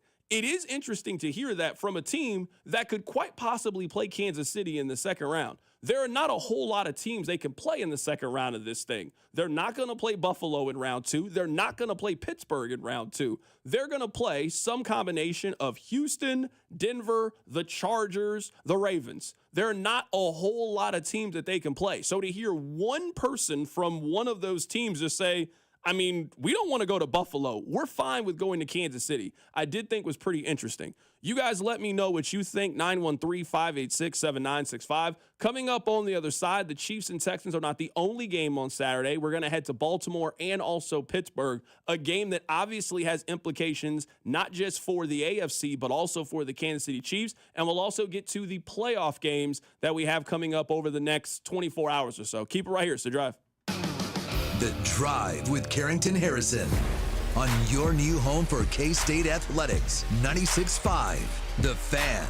Brought to you by DM Injury Law. Have you or a loved one been in a car wreck? Contact DM Injury Law today and get the money you deserve. Car wreck? Remember, Mike's got this. Hey, it's Carrington from The Drive here, and I just found out that Daisy Sour Cream launched French onion and ranch sour cream dips. I love some dip. And these new dips from Daisy Sour Cream are an absolute game changer. They taste just as good as if they were homemade. They're made with Daisy Sour Cream, real herbs and spices. The new dips from Daisy Sour Cream are made with ingredients you can find in your kitchen, nothing more. Give these new French onion and ranch dips from Daisy a try. They go perfect with all your favorite chips, wings, veggies. Celebrate the holidays with Daisy Dips. 'Tis the season of giving from the Kansas Lottery. So instead of one gift, give 2 or 3. With holiday instant tickets from $1 to $20, don't sweat last-minute gifts because you will have plenty. Forget about Santa and his super fast sleigh when the folks on your list can win up to $100K. Give Kansas Lottery holiday instant tickets this season. They're festive as heck and the winnings are pleasing. See kslottery.com for all the details. Sorry, this holiday story has gone off the rails. Happy holidays from Gomer's. Gomer's has all the fine wines, spirits, and craft beers you need for the game days and holiday celebrations. Voted Casey's #1 liquor store year after year, our mission is excellent price, selection, and service. 5 convenient locations throughout the KC Metro or shop online at gomers.com. Winchester at Lake City Army Ammunition Plant in Independence is the largest manufacturer of small caliber ammunition for the U.S. military. They're hiring technicians starting at $26.72 an hour with a $1,000 hiring bonus. Excellent day one benefits include medical, dental, educational support, paid time off, and company retirement contributions up to 8%. Join Winchester and serve the U.S. warfighter. It's more than a job. It's a mission. Apply at winchester.com/careers. Hey, it's Alex Gold from Max Motors in Belton, and before we know it, we're going to have inches and inches of snow on the ground. And I know none of us want it, but it's going to happen. We've all lived in Kansas City long enough to know the snowstorm will be here before we know it. And you want to make sure you have a reliable vehicle that can handle that kind of weather. That's why I was excited when I had a chance to go down to Max Motors and test drive the 2024 Jeep Compass 4x4. One of 25 in stock right now. A new 2024 Jeep Compass 4x4 starting at just $24,995, stock number 90114. And maybe you got a bigger family. You got to take the kids to soccer practice. You just want to have a little bit more room. They also have new 2024 Chrysler Pacificas up to $11,000 off MSRP. Stock number S240345. And maybe it's time for you just to trade in that vehicle. Max Motors has the best financing options available with the max trade-in values in the Midwest. See dealer for details. It's Max Motors, just a short drive to Belton. Max Motors, the easiest place to buy a car. MaxMotors.com. This Friday only in Old Navy stores. Long sleeve tees are just $5 for adults and $4 for kids. Yep, long sleeve tees are $5 for adults, $4 for kids. But hurry, this deal is one day only this Friday at Old Navy stores. Valid 12/20 in stores and select styles only. Good morning, beat freaks. Who's ready to move? Let's start this day right. Tasha's morning dance parties are meeting rave reviews. Lose your phones and find your groove. They need an ops manager to help their community dance the morning away. I need Indeed. Indeed you do. When you sponsor a job on Indeed, it's easier for talented candidates to find it, which makes it easier for you to hire them. Visit Indeed.com/credit and get $75 towards your first sponsored job. Terms and conditions apply. Why pay more for prescriptions? Stop overpaying and start saving with SingleCare. It's easy. Find your prescription on singlecare.com, show the coupon at the pharmacy, and start saving. SingleCare works at pharmacies nationwide and is completely free to use, whether you have insurance or not. So the next time you fill a prescription, check SingleCare to make sure you're getting the best price. Take control of your prescription costs. Go to singlecare.com or download the free app today. The college football playoff is here, and you don't want to miss a moment of the action. With the new 12-team format, it's guaranteed to be bigger and better than ever. TNT's coverage of the college football playoff begins December 21st, with SMU battling Penn State at noon Eastern. Then, Clemson Tigers look to upset the Texas Longhorns in a showdown at 4 p.m. Eastern. Watch the college football playoff, presented by Allstate on TNT and Max. Hey guys, it's Jim Costa from Cash the Ticket. If you're planning on betting college football bowl games, good luck. No, seriously, it's never been harder. And you don't want to be hurting your bankroll. You want to make sure you're doing your homework. Listen to Cash the Ticket. Mike Valeni and I will be breaking down every single bowl game, dropping new episodes nearly every day throughout college football's postseason. Spicing things up with a 12-team playoff. Can't wait to see some of those teams from the South come up north for the snow. Be sure to subscribe to Cash the Ticket on the Odyssey app or wherever you get your podcasts. At Metro Ford, family-owned and operated means the same trusted faces every visit. Just 10 minutes from downtown. Plus, get peace of mind with our 5-year, 200,000-mile pre-owned warranty, including roadside assistance and emergency trip interruption. Only at Metro Ford. Online at kcmetroford.com.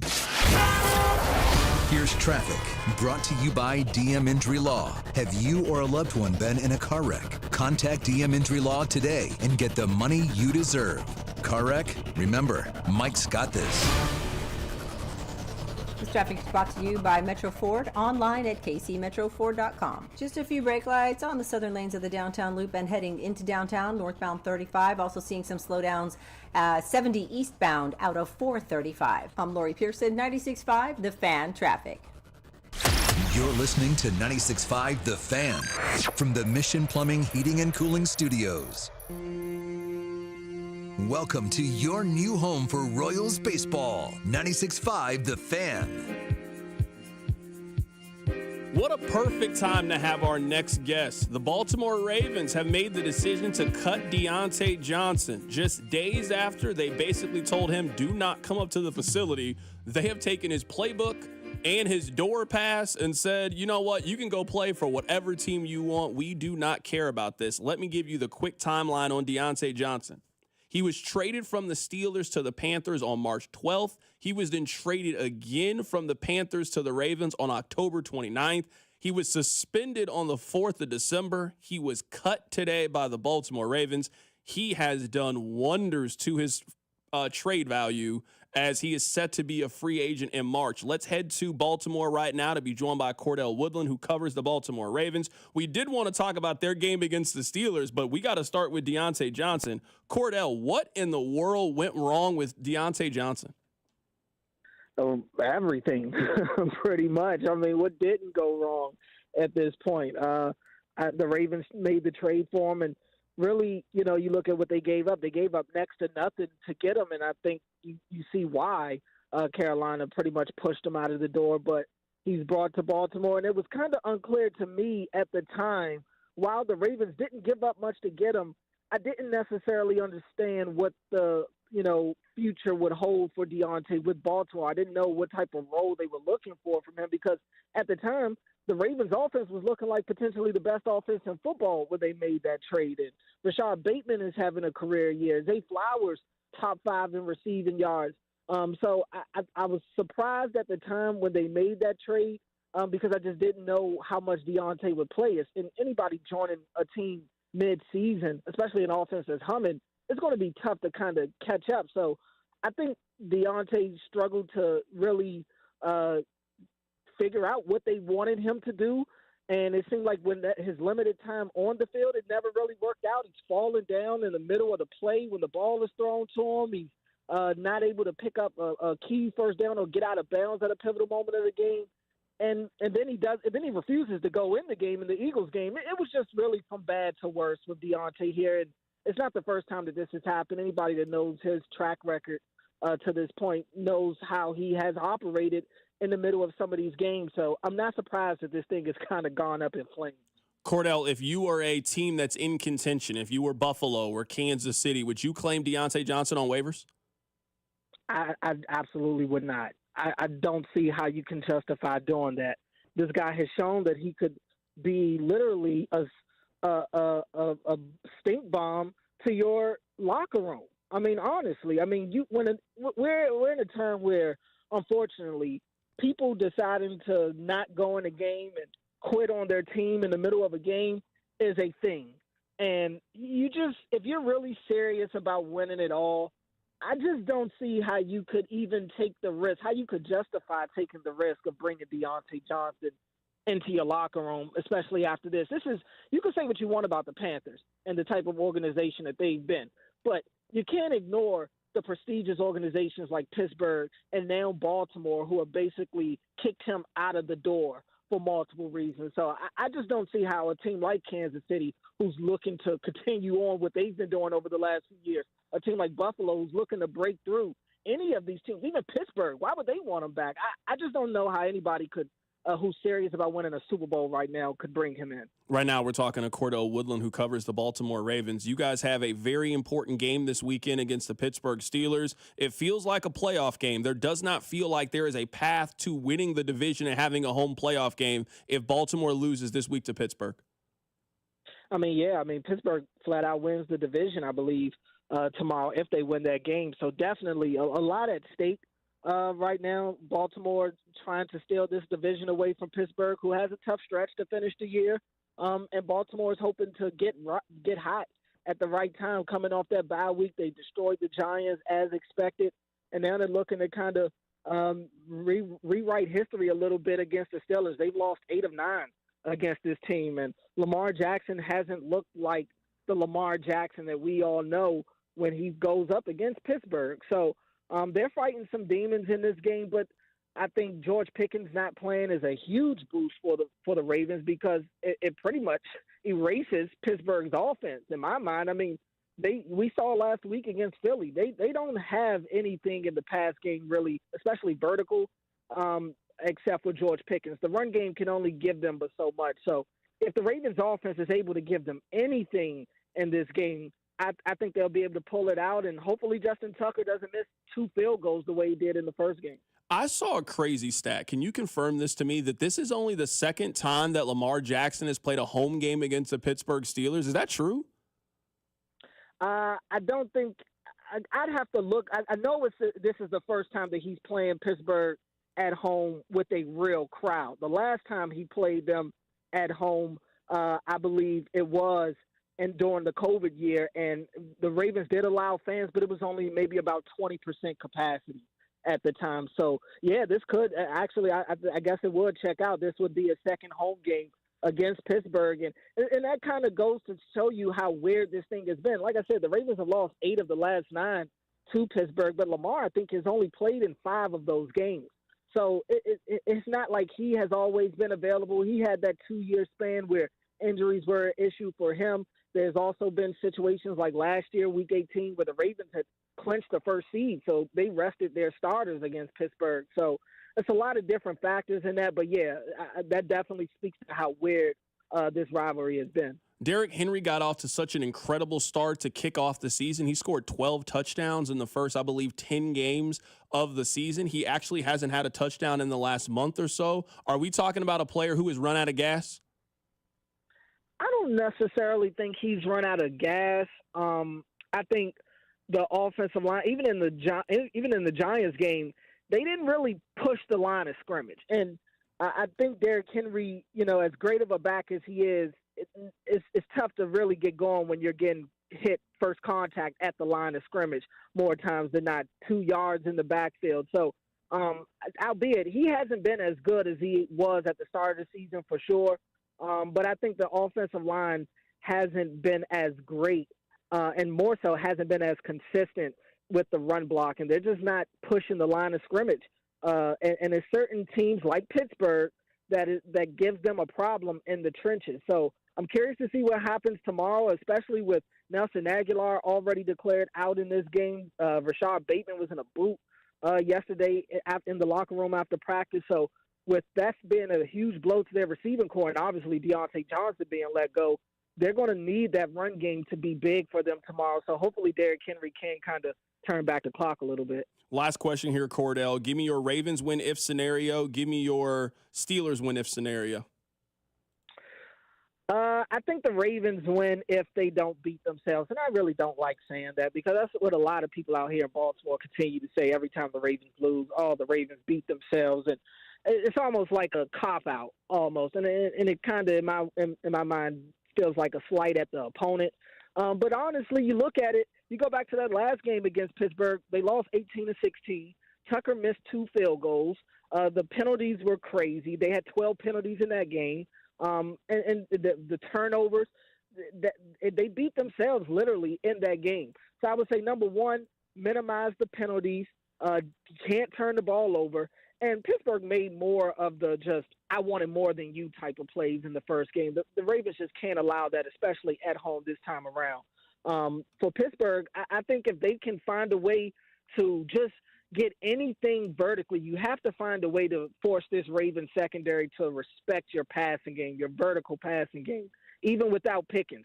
Mike Williams is still there. Calvin Austin can make some plays here and there. So they're going to have to force the Ravens to respect their passing game and not load the box and make it a tough day for Najee Harris and company. That is Cordell Woodland joining us on the show. He does fantastic work for 105.7 The Fan in Baltimore, covering the Ravens. Cordell, man, happy holidays. Same to you. Absolutely. That is Cordell Woodley. Let's go to Pittsburgh right now and be joined by Adam Crowley. He covers the Pittsburgh Steelers. Adam, man, happy to have you join us on the show. Let's start with this. Why has Pittsburgh been so successful against Baltimore? Yeah, thanks for having me. I think it's twofold. Number one, I think Mike Tomlin is in John Harbaugh's head. He's got a 21-15 career record against him, and it just seems like anytime there's a crucial decision that John Harbaugh has to make, he makes the unconventional, bizarre one. So I think there's a little hex on him. And the Steelers have bottled up Lamar Jackson. And I think a lot of that, of course, has to do with the personnel, but a lot of that has to do with Mike Tomlin's game plan and the way that his guys buy in. You'll see more of a, not to get too in the weeds here, but you'll see more of a mush rush instead of a full-on pass rush by this elite Steelers edge group, where they don't care necessarily if they get him on the ground. They just want to keep him in the pocket. And then for whatever reason, against the Steelers, Lamar, he wants to prove, at least it looks like that to me, that he wants to throw the ball down the field. And there have been a couple of times when he's had rushing lanes and he's passed them up. So I agree with Cordell. I heard the tail end of his call. The Ravens have beat themselves against the Steelers. The Steelers haven't made the key mistakes, and the Ravens have. Right now, we're talking a little Pittsburgh Steelers here. It is a busy Saturday in the National Football League, Chiefs and Texans, and also Ravens and Steelers. I watched a lot of that game last week between the Steelers and the Eagles, and I thought that the Steelers had a chance late to really get back in it, but the Najee Harris fumble just ended any chance that they have. So much of the conversation is around Kansas City and Buffalo as the two top dogs in the AFC. Do you have Pittsburgh in that same category, or do you think they're a tier behind? If those two teams that you mentioned are in Tier A, and I think that they are, I would put the Steelers in Tier A, B. I don't think they're quite in Tier B. I don't think they're quite in Tier A. I think that they have a shot to beat either team, though rightfully would not be favored against either. I'm with you on that Eagles game. The Steelers' offense has been slow starting basically all season long. If Najee Harris doesn't fumble that football, and it was his first of the season, perhaps they score a touchdown there, and we're having a totally different conversation right now, and it might reframe the conversation we're having around the Steelers as a legitimate contender. They're elite on two sides of the ball. Their kicker's, I think, the best in football. Their defense has a knack to take the ball away. They don't really run the ball well. They run it a lot and have tended to beat teams down late with the run. And then with Russell Wilson, they've had a really good deep passing game. So I think that they're a complete football team when healthy. If they're not healthy, and they're not right now, then they're probably in a notch below, a tier below, Tier C, something like that. Where would you say fans are with Russell Wilson? Because it obviously didn't end great in Seattle. He then gets traded. He's then built to be the savior for the Broncos. He was anything but. He comes to Pittsburgh with very little fanfare, but I think Russell Wilson has played well for them this season, and he is a noticeable upgrade over what they've had at the position the last couple of years. What's the relationship like between Russell Wilson and the fans of the Steelers? Oh, we're in love. We're in love with the guy. And at first, my hope was, okay, can he be, my gosh, better than what they had? Can he be better than Mason Rudolph? Can he be better than Kenny Pickett? Can he be better than Mitch Trubisky? And he cleared that bar pretty quick. And now I think at times he's played like an elite guy. Now, without George Pickens, that hasn't necessarily been the case. I don't think that's all on Russell Wilson. The last 2 weeks, he hasn't bathed himself in glory. I think a combined 260 passing yards, something like that. But I don't put that on him. I think he's had good moments in those games. So I think they're going to pay him this offseason. I think it would be silly for them not to. He had the injuries earlier on in the season. Since then, he's been healthy. He's moved better than I thought he would be able to. And he just has a mastery and an understanding of the quarterback position. He gets them largely in the right plays. The ball goes where it's supposed to go. And then the Tomlin special, he does not tolerate the quarterback turning the football over, and Russell Wilson does not do that. So I'd say that the city's in love with the guy. I think the organization's in love with the guy, and I'd be shocked if he's not here for the next couple of years. It kind of feels to me like we're headed towards Russell Wilson getting that Baker Mayfield extension, like 3 years, around $100 million. I'm with you, and if you look at the numbers, now he has had a smaller sample size because he missed those 6 games, but if you look at the numbers, yards per attempt, turnover percentage, things of that nature, Russell Wilson outperformed Baker Mayfield, and you could be looking at more money. I wouldn't go 3. I would go 2. If you're going 3, I would not have it guaranteed for the 3rd year, but really, it ain't my money. Keep the guy around. You're not going to be able to have as solid a roster around him moving forward because you're going to have to pay him. But he has elevated some guys like Van Jefferson, who's not a great wide receiver, like a Calvin Austin, who I think is a 3 on most teams. He's their number 2, and I think it would be money well spent. Adam, last thing here. Give me your Ravens win-if scenario. Give me your Steelers win-if scenario. I think the Ravens win if Lamar Jackson plays like Lamar Jackson, and I think the Steelers win if he plays like Tavares Jackson. That's who he's been against Pittsburgh. 5 touchdowns, 8 interceptions. He does not run when he probably should. He's turned the football over. He looks sometimes like a buffoon against Pittsburgh. Now, I happen to think that you don't keep a great elite player down like that forever, and eventually he's going to get over on the Steelers. The question is it this week? I think it all comes down to number 8. Adam, we have Patrick Mahomes join this show every week, and your mention of Tavares Jackson makes you the best interview of the year. Let's go, baby. Hey, I really appreciate you guys having me on. Absolutely. That is Adam Crowley joining us on the show today. Tavares Jackson reference on this show. My goodness. So we just got word. The head coach at Liberty High School is going to come on to the show in about 10 minutes or so. We were talking about Tashawn Wells. If you guys missed the story, Tashawn Wells is the kid that grew up in Springfield. He moved to Liberty to change his situation. And earlier today, the Missouri High School Board has ruled him ineligible to play high school sports. So his coach is going to call in about 10 minutes and wants to tell, I guess, their side of the story. Really happy to have him pop on the show. And I want to learn as much about this as we can. So before we do that, Rob, let's talk about this breaking news with Deontay Johnson. Deontay Johnson has now been released. If the Chiefs want to put in a waiver claim for Deontay Johnson, they can put in a waiver claim for him. Every team is going to have the opportunity. The answer for me right now is clearly no. It's no. I don't really know how you can argue yes at this point if you are a contending team for Deontay Johnson. If we were going through the timeline for Deontay Johnson, he was traded from the Steelers, first-class organization, on March 12th. The Panthers wanted absolutely nothing to do with him at the end.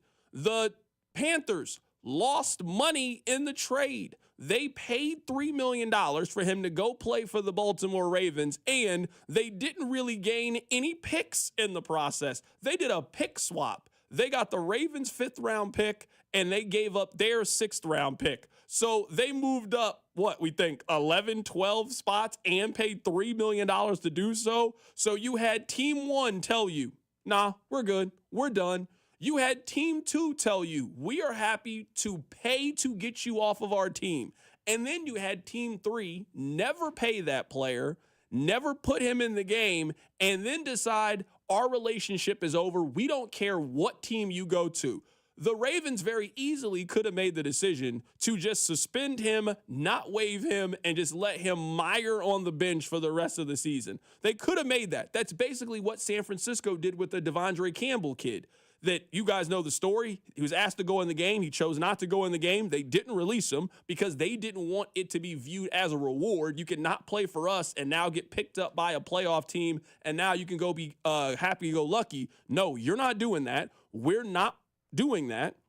And also, we're going to fight for the NFLPA so we don't have to pay you. So that was a team that was very aggressive with this. The Ravens just said, we're going to the postseason. We are done with this. No.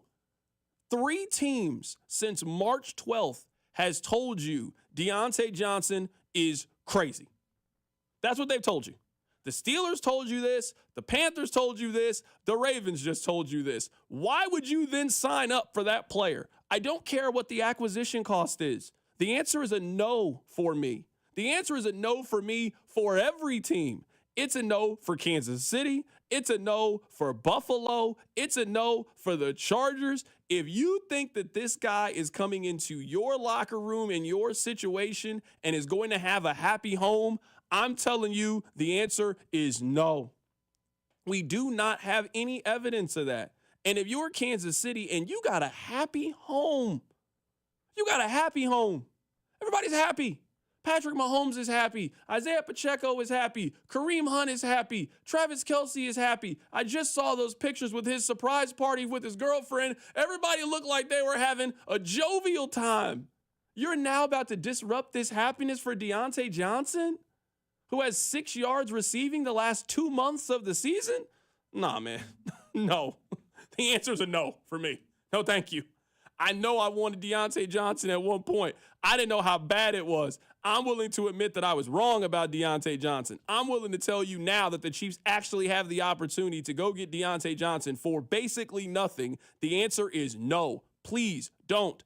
Do not call. Do not answer. Do not pick up the phone. Do not engage. Stranger danger. No, thank you. Do you know how bad it is in the NFL? Is if multiple good organizations, like the Steelers, are well run. They said, boy, this guy's a headache. They traded a corner for him. Give you an idea what happened. They traded a cornerback from the Panthers to get rid of their receiver. He then went to the Panthers. Okay, the Panthers are a terrible organization. Maybe they couldn't get the best of him. He was in Baltimore for 15 minutes, and John Harbaugh was like, nope, he's out. He's cut. They paid him to not show up, and they said, go away. Those are two of the best organizations in the league. May not 1 and 2, but they're in your top 5, top 10 of best run organizations, and they all told this guy, get lost. Hard pass on Deontay Johnson. Yeah, I have absolutely no interest. Someone on the text line says, I think the Raiders are going to go get him. Somebody else said $10 at Jerry Jones for the Cowboys. You're not getting Deontay Johnson if you're not a winning team. There's no reason to do it. He's a free agent at the end of the season, and you only have 2 games left. So, no, the Raiders are not doing it. We are talking about there are 8 teams that make sense to go get Deontay Johnson, and the Chiefs are one of those teams. It's Detroit, it's Denver, it's the Chargers, it's those teams that are in the conversation. You need to be a team that is guaranteed to make the postseason. We know the Ravens are not doing it. We know that the Steelers are not going to do it. They just traded you earlier in the year. They're now not bringing you back after you have now shown every reason why they traded you. No on Deontay Johnson. You cannot sell me on the positives. There are no positives in bringing that man into your locker room. So we were told that Steve Mortimer, he is the head coach at Liberty High School. He is going to call in coming up on the other side of the break. If you guys missed it, there is a kid. His name is Tashawn Wells. He petitioned the Missouri High School Board to be able to play high school basketball. They ruled him ineligible. We're going to learn more about this story coming up next. Keep it right here. It's The Drive. The Drive with Carrington Harrison. This man was a bona fide scrub. On 96.5 The Fan, brought to you by DM Injury Law. Have you or a loved one been in a car wreck? Contact DM Injury Law today and get the money you deserve. Car wreck? Remember, Mike's got this. Hey, it's Carrington Harrison for The Drive here, and let me tell you about my friends at The Other Place. It is playoff time in college football, and we are right around the corner from the playoffs with the pros. Make sure you stop by the best place to catch the game, grab yourself a great bite to eat, and also have a cold beer and enjoy some sports. Plus, they have amazing game day specials, a 14-inch two-topping pizza for $12, 8 wings and a basket of tots for $12, and a $4 domestic cup. If you are looking for a one-of-a-kind game day experience and the next best thing to being at the stadium, the best place to do that is with my friends at The Other Place. Finding an attorney can be an overwhelming process. Fortunately, since 1996, Mark Ferguson has helped thousands of Kansas Cityans during their time of need. Whether you're facing a traffic violation or a more serious crime, Mark and his team of seasoned, compassionate professionals are here to fight for you in all of your legal matters. Mark has built his career on integrity, knowledge, and an incredible reputation. Call Mark Ferguson at 816-203-2263. The choice of a lawyer is an important decision and should not be based solely upon advertisements. MD Anderson Cancer Center is again ranked #1 in the nation for cancer care by U.S. News & World Report's Best Hospitals rankings. Our physicians treat more types of cancers in a day than many see in their whole career. This unmatched depth of expertise, combined with our groundbreaking discoveries, gives our patients access to the most innovative treatment options. Learn more at mdanderson.org. Every Friday night, FanDuel is giving all customers a bigger payout on select NBA first bets. First bets let you get in on the action from the opening tip. You can bet on things like who will score the first basket, which team will be the first to 15 points, and so much more. And best of all, you don't have to wait the whole game to see if you won. Just look for Friday First in the FanDuel app to find your profit boost. Visit FanDuel.com/Alex to claim your Friday First profit boost. Make every moment more with FanDuel, an official sportsbook partner of the NBA and 96.5 The Fan. 21 and present in Kansas. Opt-in required. Max wager amount applies. Bonus issued as non-withdrawable profit boost tokens. Restrictions apply, including token expiration. See terms for both offers at sportsbook.fanduel.com. FanDuel is offering online sports wagering in Kansas under an agreement with Kansas Star Casino, LLC. Gambling problem? Getting help is your best bet. Call 1-800-522-4700 or visit ksgamblinghelp.com. This is the story of the one who, as a maintenance specialist for a historic high-rise, knows that vintage charm historically needs constant attention. Which is why when it's time to upgrade turn-of-the-century mechanicals, they turn to Grainger. With easy access to 1 million-plus products and the scale to deliver when and where you need them. The right tools and supplies are never far away. So the one can keep that vintage building running like new. Call, click Grainger.com, or just stop by. Grainger, for the ones who get it done. Febreze. As a rideshare driver, I love keeping my car smelling fresh and clean. So when I'm driving, I only trust Febreze car vent clips, featuring 3 distinct intensity settings. Because it's that little touch that sets me apart. I can turn the intensity down for subtle freshness, or I can turn it up for when I want lots of scent. So whether it's set to low, medium, or high, with Febreze car, I know my car's going to smell amazing. Which keeps my driver rating right where it belongs. Picking up Oscar! La, la, la, la. Life insurance. Why are you putting it off? Can't afford it? Too much hassle? Think you don't need it? There's lots of excuses for putting off life insurance. But if you weren't there, who would pay the mortgage and other bills? With Ethos, you could be covered in 10 minutes and boom, family protected. Ethos, fast and easy online term life insurance. Up to $2 million in coverage with no medical exam. Some policies as low as $1 a day. Answer a few health questions and get your free quote at tryethos.com. That's tryethos.com. Thanks to Total Wine, you saved more on all the gifts for the ones you adore. Wine, spirits, beers, all nestled on shelves. Curbside pickup available and the lowest prices for over 30 years only at Total Wine & More. Drink responsibly. B21. It's football season, and now you can get anything you need for game day delivered with Uber Eats. Well, almost anything. You can't get a running back, but baby back ribs? Yes.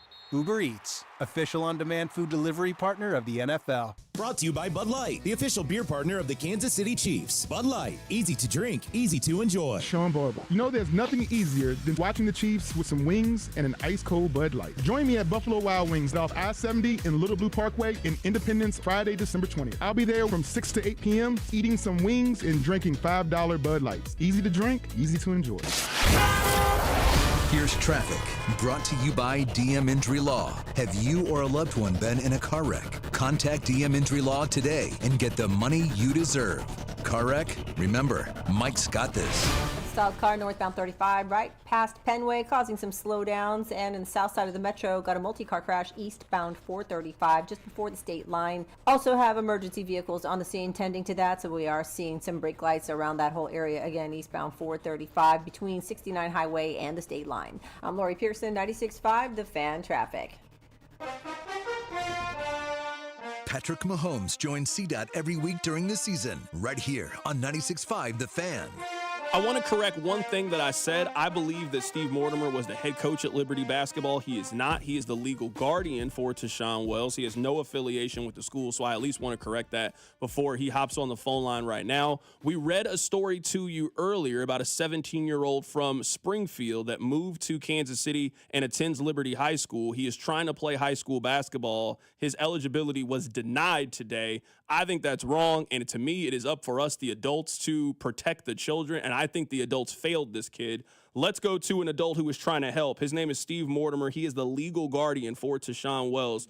Steve, really appreciate you joining the show today, man. Thanks a lot. Hey, thanks for having us. Let's just start with this. How did he get to Kansas City? Just take us through that process. Yeah, we met back in March of this year. My son plays AAU basketball. And we've never kind of hidden behind that. We've always told him that basketball is what brought us together, and we got to know Rue through the summer. And he goes by Rue. Tayshawn's his real name, but so I apologize. I'll call him Rue because that's what we call him. But we met him through the summer and got to know him and just learned his story. And he just had a rough go and needed something new. He was having some bullying and some targeting down there and some different things that went on, and he just needed a new start. He was in a rough neighborhood. Springfield, there's parts of it that are pretty rough, and he was right smack in the middle of it. So his mom, we talked to his mom, and it was an option, and said, hey, why don't you just come up here, get a little, you won't be, nervous to go to bed at night. And, that's really how it started. And it really wasn't anything more than that. And we went as far as to get the legal guardianship because, quite honestly, I didn't know. I figured we had to do that to get him enrolled in school. And that's just kind of led us to where we are today. We got into the transfer portal, and Misha said no over the course of like 4 or 5 months, and we tried every process possible to explain the situation and at depth with legal opinions and documents with 911 calls and all this stuff, and it just said no. So we tried to take it to court and block it that way, and then the judge said no today. So it's been a rough one.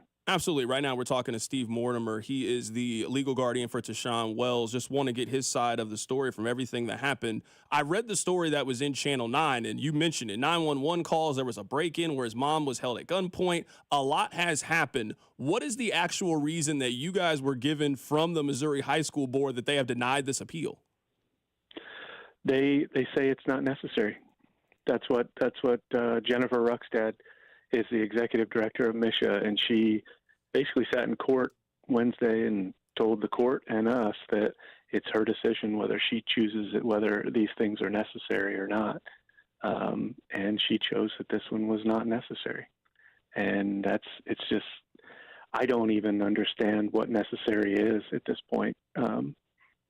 It's just disgusting. It really is disgusting. And there's some other underlying things with Josh Scott is the athletic director of overall Springfield schools. He runs the Tournament of Champions down there, which is a huge national tournament.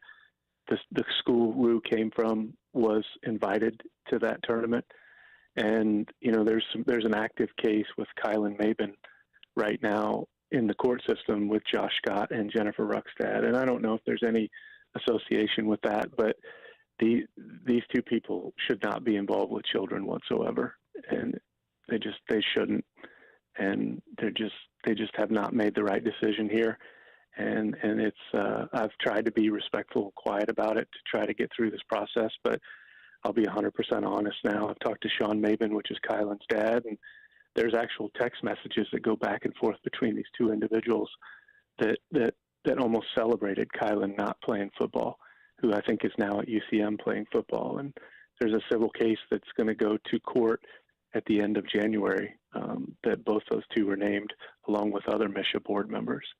I mean, the entire process has been, I mean, I've never felt at one time that anyone has been in our corner down there. They've tried to find ways to block him. They have never tried to find a way to help him. He deserves more. I mean, this entire Liberty community has rallied around him. He's a blessing. I mean, his smile that he brings after taking a gut punch, I don't know how he does it. He's an inspiration to me every day that it's there, but sorry. No, you're perfectly fine. Right now we're talking to Steve Mortimer. He is the legal guardian for Tashawn Wells, just getting his story. Are you guys out of legal options? Are you going to continue to try to get him to play for Liberty, or is it now an opportunity that he could possibly go to Rockhurst, or could he go to Bishop Miege, a private school that maybe have some different rules than trying to get him into a public school?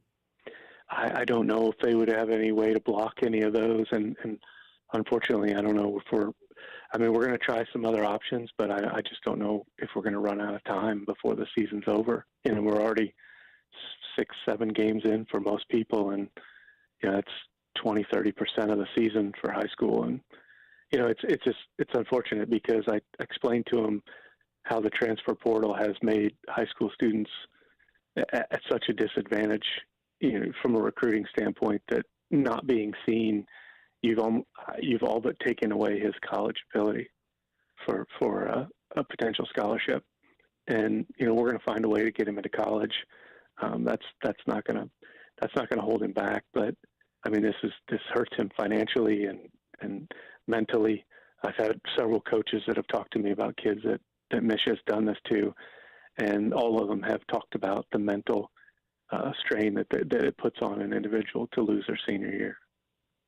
Last thing here for Steve Mortimer, just to wrap this up for people who maybe came in the middle of this. What role do you think that Misha played in all of this? And for people who don't know Tashawn, the way you describe him, he sounds like a wonderful young man. And my big thing earlier is we are now in the position as adults that we should be in the business of trying to create opportunities for kids and not take opportunities away. And from just reading the story in your account of him, this is a 17-year-old who is trying to escape a very dangerous situation and move to a positive one to further his education and athletic career. I don't know why any adult would be in the business of trying to block that. And it sounds like, based on your words of this, it sounds like what you believe happened. Yeah, I mean, I would love for you to meet him. I mean, he is in 15 minutes you'll love him, right? Everybody does, and that's what he's been intoxicating for the Liberty community, and just his strength and his integrity through this whole thing at 17 years old is phenomenal. And I do think Misha played a role in blocking him. I think Jennifer Ruckstad played a role in blocking him. I think this became personal somehow. I don't know why, or we probably will never know why this became personal at some level. But it's disgusting, like you said, for adults to not find ways for kids to have success. We should all be rallying around everything, and that's really when his mom loves him. I mean, she's a great mom, but she sent her kids 3.5 hours away. That she sat in front of that same board and told them that she couldn't provide a safe environment for her child. They have no idea how humbling that is for a mother to say that in front of total strangers, and yet they still blocked him. I mean, this display of adult pride is disgusting. It's disgusting, and something needs to change with Misha. It's broken, and it needs to be about the kids, because it is not about the kids. That is Steve Mortimer joining us on the show right now. He is the legal guardian for Tashawn Wells. Rob, let's put him on hold. I would like to get his contact information and talk to him more about this off the air. Steve, I really appreciate your time and coming on to tell us your story. Thank you. Thank you, Carrington. Absolutely. That is Steve Mortimer joining us on the show today. I am mind blown by what we just heard. Absolutely mind blown by this. What happened today, to me, sounds like a grave injustice to happen to a 17-year-old in our community. It is disgusting. Absolutely disgusting. We'll get back to the Chiefs coming up on the other side. We got Nate Taylor joining us in studio. Keep it right here, Sir Drive. The Drive with Carrington Harrison on your home for Kansas City sports. 96.5 The Fan. Brought to you by DM Injury Law. Have you or a loved one been in a car wreck? Contact DM Injury Law today and get the money you deserve. Car wreck? Remember, Mike's got this. Here's traffic, brought to you by DM Injury Law. Have you or a loved one been in a car wreck? Contact DM Injury Law today and get the money you deserve. Car wreck? Remember, Mike's got this. Stalled car northbound 35 right past Penway, causing some slowdowns, and in the south side of the metro got a multi-car crash eastbound 435 just before the state line. Also have emergency vehicles on the scene tending to that, so we are seeing some brake lights around that whole area again, eastbound 435 between 69 Highway and the state line. I'm Lori Pearson, 96.5 The Fan traffic. Make holiday magic this year with something beautiful and timeless from Diamonds Direct. At Diamonds Direct, we have hundreds of styles that are ready to be wrapped and put under the tree. No need to wait for shipping. For some fabulous ideas before you head to the store, see the online seasonal gift guide now at DiamondsDirect.com. We've got special financing so you can spread out your payments. Get directions, details, special showroom hours, and our holiday gift guide now at DiamondsDirect.com. Diamonds Direct. Your love, our passion. Chiefs coverage is brought to you by Comfort Systems Heating and Cooling, serving all of KC. From maintenance to emergency repairs, Comfort Systems Heating and Cooling will keep you warm when it matters most. Contact us today and stay cozy all season long. Comforting people is what we do. Comfort Systems is right for you. MyComfortSystems.com. Fellas, the holidays are here, the season of joy and cheer. But if your energy is low, you're not sleeping as well, and maybe your sex drive is left, it can be hard to be excited in the middle of all these festivities. If that sounds like you, if that sounds familiar, you could simply be dealing with low testosterone or low T. As we get older, fellas, our testosterone drops 2 to 3% every year starting in your early 30s. And over time, you might notice a decrease in libido, weight gain, poor sleep, or even a little bit of brain fog. So how do you know for sure? It's simple. Pick up your phone right now and visit heartlandmenshealth.com and take their 2-minute low T quiz. Then schedule a $99 consult, which includes lab work and a medical review. You'll get your results within 30 minutes. And if you start treatment that day, then your visit is free. Don't wait. Take the first step to feeling like yourself again. Go visit heartlandmenshealth.com today.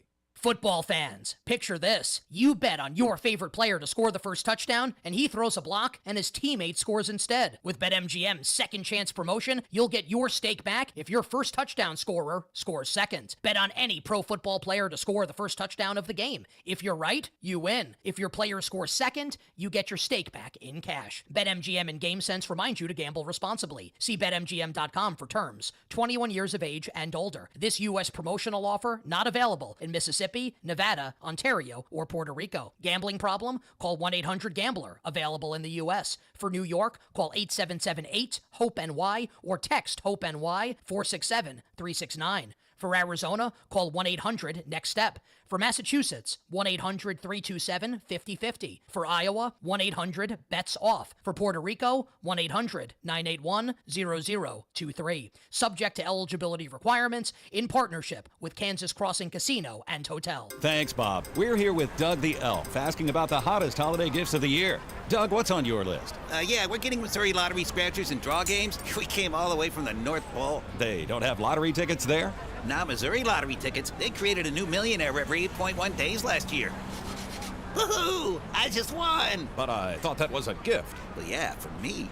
You heard it here first. Scratchers and draw games from the Missouri Lottery make great gifts for the holidays. Play it forward and play responsibly. Back to you in the studio. Diabetes, high blood pressure, anxiety meds, everyone's on them. If you're a 50-year-old male, maybe a bit porky, and you may even have type 2 diabetes, $1 million of term insurance may only cost you about $200 a month. Call Term Provider. Speak with Big Lou at 800-700-6898. Big Lou will find a term life policy for you even if you have type 2 diabetes, are overweight, or have high blood pressure. Term Provider has helped thousands of people like you who think they can't afford term life insurance. To buy $1 million of affordable term life for you, all you need to do is call Big Lou at 800-700-6898. Lou will make sure the scales are tipped in your favor. Call 800-700-6898. Big Lou will answer your call and work to fit you into a term life policy that you can afford. Remember, Big Lou's like you. He's on meds too. Call 800-700-6898. 800-700-6898 or biglou.com. Brought to you by Gomer's. 5 locations in the KC Metro or online at gomers.com. Happy holidays from Gomer's. Gomer's has all the fine wines, spirits, and craft beers you need for the game days and holiday celebrations. Voted KC's #1 liquor store year after year, our mission is excellent price, selection, and service. 5 convenient locations throughout the KC Metro or shop online at gomers.com. Cody and Gold, weekdays starting at 10 on Kansas City's FM sports station, 96.5 The Fan, KFNZ FM and AM, HD1 and HD2 Kansas City, an Odyssey sports station. He's been in the locker room since 2018 and has seen the Chiefs make the AFC title game every year. Coincidence? Who knows? But no one is more plugged into your Chiefs than Nate Taylor of The Athletic. I know the Chiefs are probably calling teams to be like, hey, 6th-round pick, and I don't know if anybody's going to bite on that sort of trade offer. And he joins CDOT every Friday at 4, right here on your new home for Chiefs football, 96.5 The Fan. We'll talk about this until Nate Taylor joins us in studio. You guys just heard Steve Mortimer. He is the legal guardian for Tashawn Wells. I would say that the text line is split on this, which blows my mind. This text stood out to me. CDOT, you have to remember that there's always 3 sides to every story. Your side, their side, and the truth. People don't just become legal guardians for blue chip athletes out of the kindness of their heart. Now, I have never seen this Tashawn Wells kid play, so I don't mean any disrespect to his game. We ain't talking about he's Cooper Flagg. The kid averaged 13 points last year at Central High School in Springfield, Missouri. He is not a blue chip athlete here.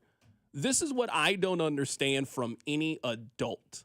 Maybe you hear that and your stance is rules are rules. It doesn't matter. You cannot transfer interstate. I don't care what the reason is.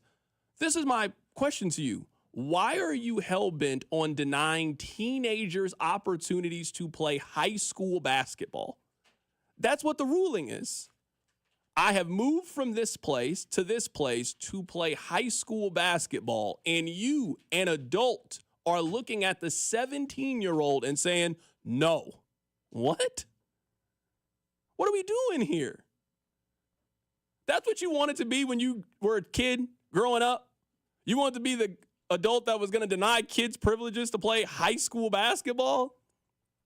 We got to be honest about this. The only reason that this is even a question is because the kid can play. I've never seen the kid play before, but I have a tough time believing that they would deny the rights of a high school kid to play if the kid wasn't good. They wouldn't care if he played or not. Yeah, go play. They think that Liberty is getting an unfair advantage, and they can't have that. So now we got to take it out on the 17-year-old for his senior year. A majority of us played sports when we were in high school. Can you imagine? Number one, I can't imagine you went to a school freshman, sophomore, and junior year, and now you're about to move, not move in the state or in the city. You're about to move to another city. You have to start over from scratch. And now they're telling you can't play basketball. Some of your favorite memories, some of your lifelong friends you played basketball with or football with when you were in high school. Now we're against taking that away from other kids because they wanted to go play at Liberty? Come on now. We're adults. This is wrong. And now that we're in this position, we should be the ones to stand up and say, this is wrong. You should not be able to do this. I've never met the kid. I read the story a couple days ago, and I knew that the appeal process was coming up. I just assumed, honestly, it was a foregone conclusion. You had your mom there. Your legal guardian was there. Everybody was there. They tell him your side of the story. My man is talking about they shared 911 calls with Misha. You guys heard all of that, and it was like, nah, we're good. What? That's wrong. We know that that's wrong. I just don't know how you can be an adult and be in the business of denying opportunities to children. This is your chance of getting a scholarship. Maybe you don't go to Kansas or Duke or North Carolina. There's plenty of other places you can go play basketball. They're not going to give you the opportunity to play your senior year to go get a scholarship. That's wrong. You shouldn't be able to do that. Right now, we're welcomed in studio by my man, Nate Taylor. We'll get back to the Kansas City Chiefs here. You have had a very eventful week, Nate Taylor. Let's start with this. When did you know Patrick Mahomes was going to play? Tuesday. Technically Monday afternoon, but Tuesday. Once he practiced. And, I was told,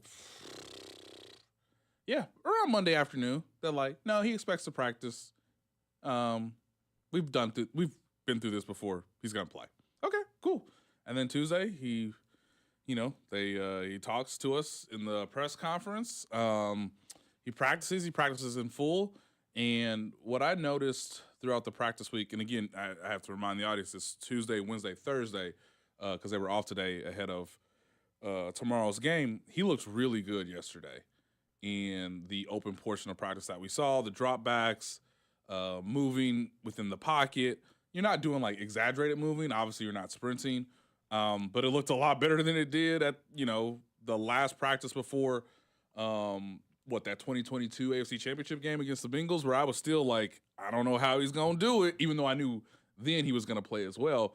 I'm not going to say he's going to be perfect in terms of health and mobility, but I do think one game that people should remember, and I'm glad you asked me this, Carrington, is, everybody remembers that not a similar situation because this is contact versus non-contact.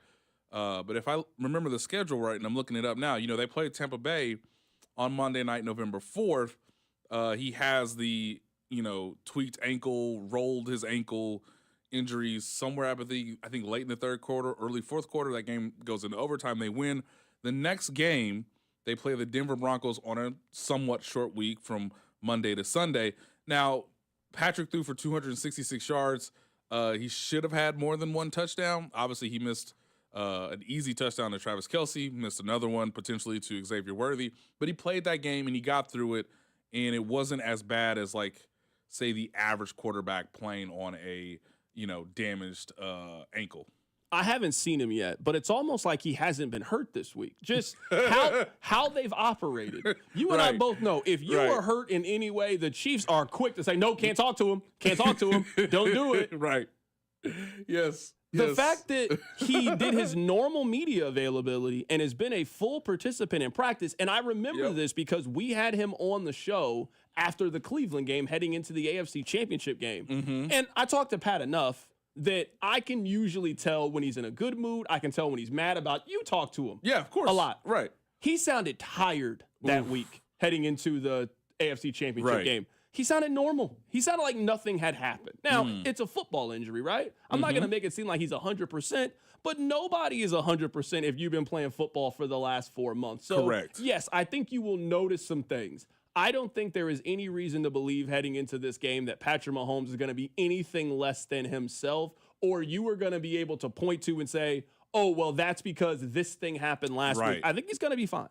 Yeah, as fine as you can be. Again, if I ask the audience and yourself, Carrington, I mean, again, we all understand the stakes of tomorrow's game.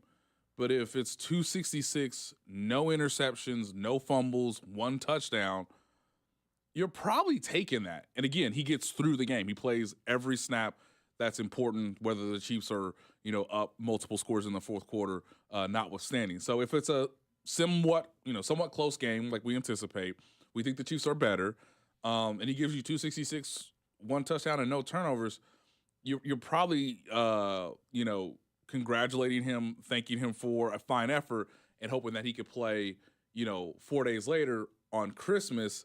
And if he gets through that game, then he and the team knows they have a long, time off before their divisional round game. So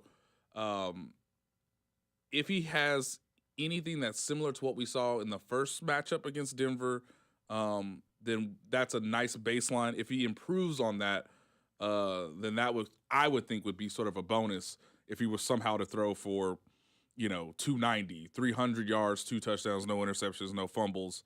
That would be quite impressive given what we saw on Sunday. This game really intrigues me for this reason.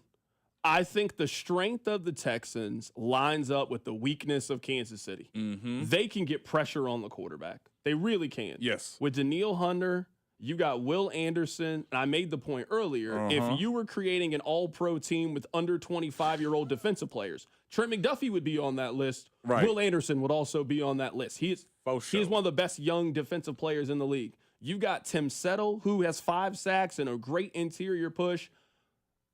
The offensive line for Kansas City should look at this as a real challenge here. Our quarterback is banged up. Their D-line is talking trash. We got to take this personally where we got to play better here. The number one problem, the number one Achilles heel right now with Kansas City is their inability to block right now. They've had 4 different people start at left tackle. Yep. Patrick Mahomes has been hit 35 times in the last month of games this year. Whew. They cannot block. At least that is how people feel about your team. When you are watching the film, you feel like you can exploit their offensive line. I want to see this team really step up and answer the bell and play well against a really tough front four. Yeah. It's a great question to ask because this is, I think, the foundation.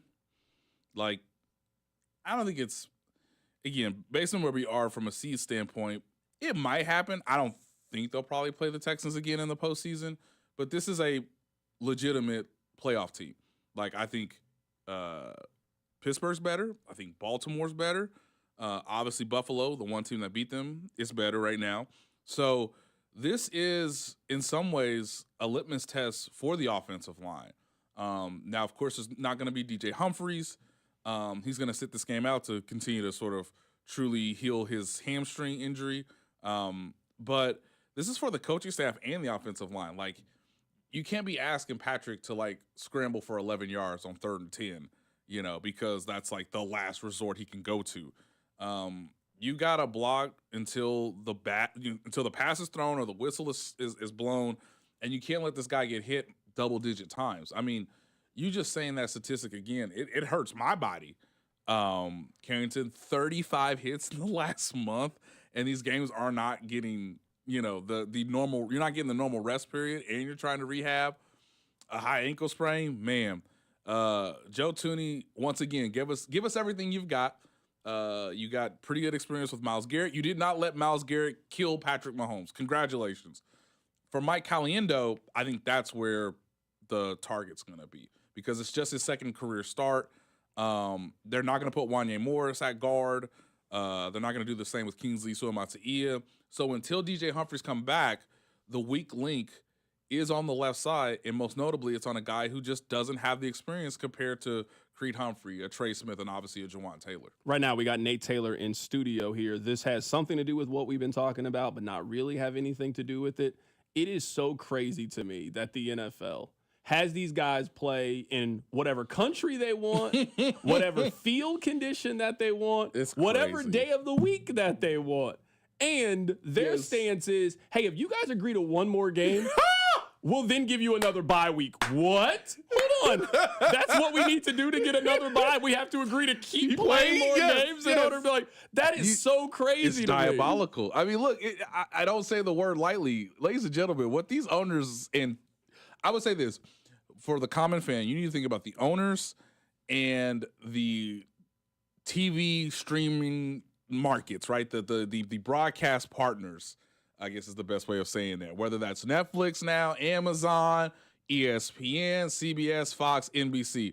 These two things are colluding against the actual players. Like, you might not get the best version of Patrick Mahomes or Lamar Jackson or Russell Wilson in deciding who gets to go to the Super Bowl from the AFC side because all of these teams are playing, on short rest. It's diabolical because, again, the collective bargaining agreement says, hey, we still keep the majority of the money, not the players, not the people who are actually on the field, which is slightly different than like baseball or the NBA. Oh, and by the way, too, like, because TV is such a powerful thing, like, they're on our side. They're not on the player side. They'll put a game on at any time, right? If you tell me Patrick Mahomes and the Kansas City Chiefs are playing, I don't know, the Jacksonville Jaguars as of right now, Tuesday afternoon, and the game is being played in Saturn and it's televised by Apple TV, okay, how much does it cost? What time is it? I guess I'm going to have to be there. They know this. So all of this is leading towards, hey, we've been beating you down, and now we're going to be very, very nice. But also, like, no. Nothing what we've done so far is going to stop. Are you crazy? No, we're just going to give you an extra day. And by the way, like, if you win the Super Bowl, you might have to play 22 games, which is like twice a college schedule. It's a racket, man. It's collusion at its best because there really is no, I guess there's an alternative league, but not really. And yes, in 2027, Carrington, I imagine we'll have 18 games, 2 bye weeks. Teams will be able to play now on Tuesday and Wednesday, depending on what the holiday schedule is for that calendar year. We'll still keep Thursday night.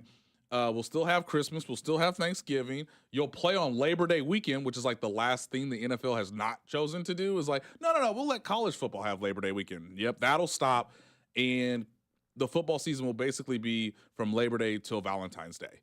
And they'll get away with it because, we have an insatiable desire for this sport, and the people who suffer the most are the coaches and the players. Right now, we're joined in studio by Nate Taylor of The Athletic. Let's talk about some of the other injuries that the Kansas City Chiefs have. Let's talk about DJ Humphries. This has been my biggest point with DJ Humphries is football's really hard, right? Yes. Really, really hard.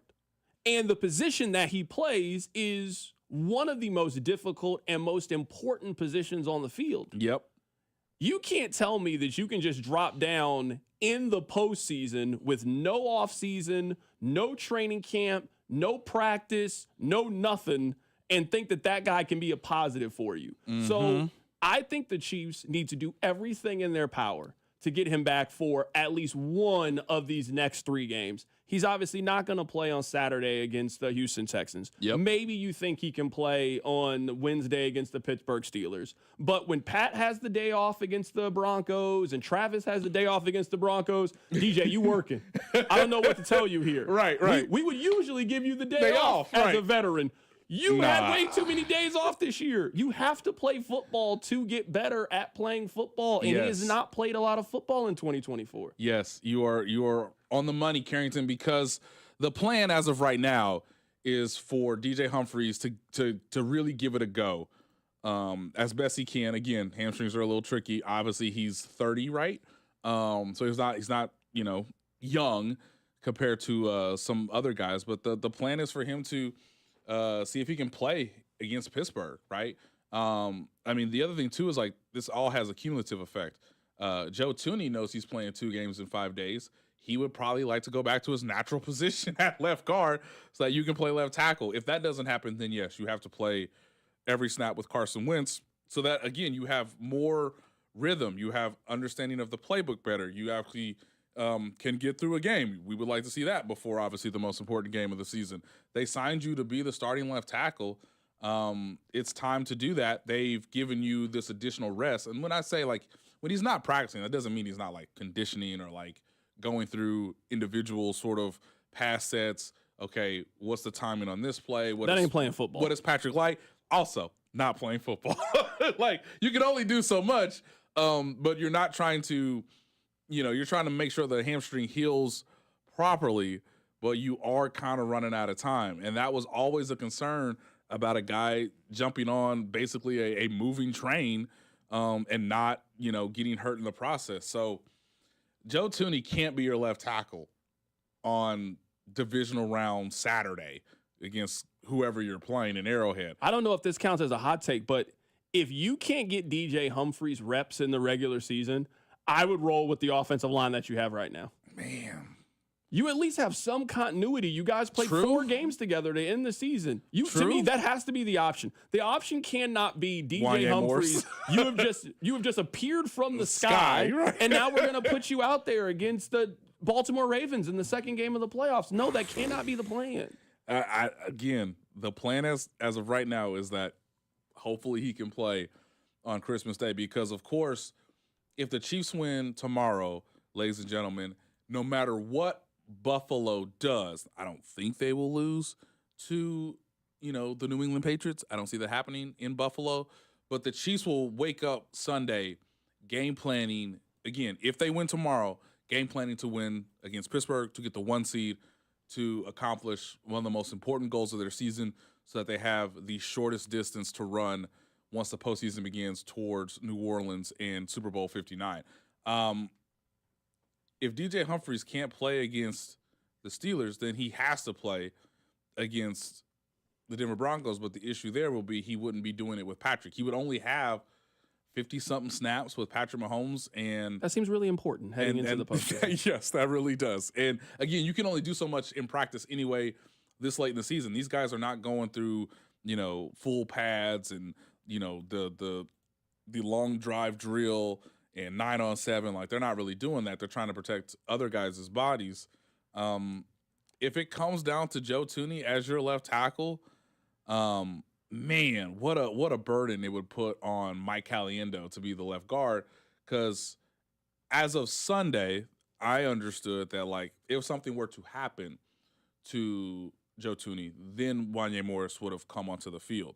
But again, as I've told you before, Wanya Morris has been dealing with a nagging knee injury all season, or for the majority of the season. So, I don't know. They don't have a lot of great options if DJ Humphrey doesn't work out. That's basically what I'm saying, what I'm realizing, and I'm sure that's what the Chiefs know at this point, this late in the season too. Is Steven Nelson real? Yes. Because you guys don't talk about him. You guys don't take pictures of him at practice. Everybody takes pictures of Mahomes. They're zooming in on his ankle. Yes, right. They're taking pictures of Hollywood Brown. Hey. I ain't seen Steven Nelson do 1 high knees. I've seen no calisthenics with Steven Nelson. Is he real? Yes, he's real. Is he here? Is he playing? We even squashed some beef. You and Steven Nelson have beef? Well, we did. It's not on me anymore. We shook hands, we talked, what was it, last week? He was a different guy back in 2018 when he was really trying to make his money and get the hell out of here. And probably understanding too that he wasn't in like the best scheme. That was back when Bob Sutton was the defensive coordinator, kids. So no, like he's real. Is he playing? Maybe on Wednesday. That's asking a lot. If not then of course he can be elevated because he's on the practice squad. He can be elevated Wednesday against Pittsburgh or, the following week Chiefs against just don't Denver. take the regular season serious at all. Left tackle doesn't need the regular season.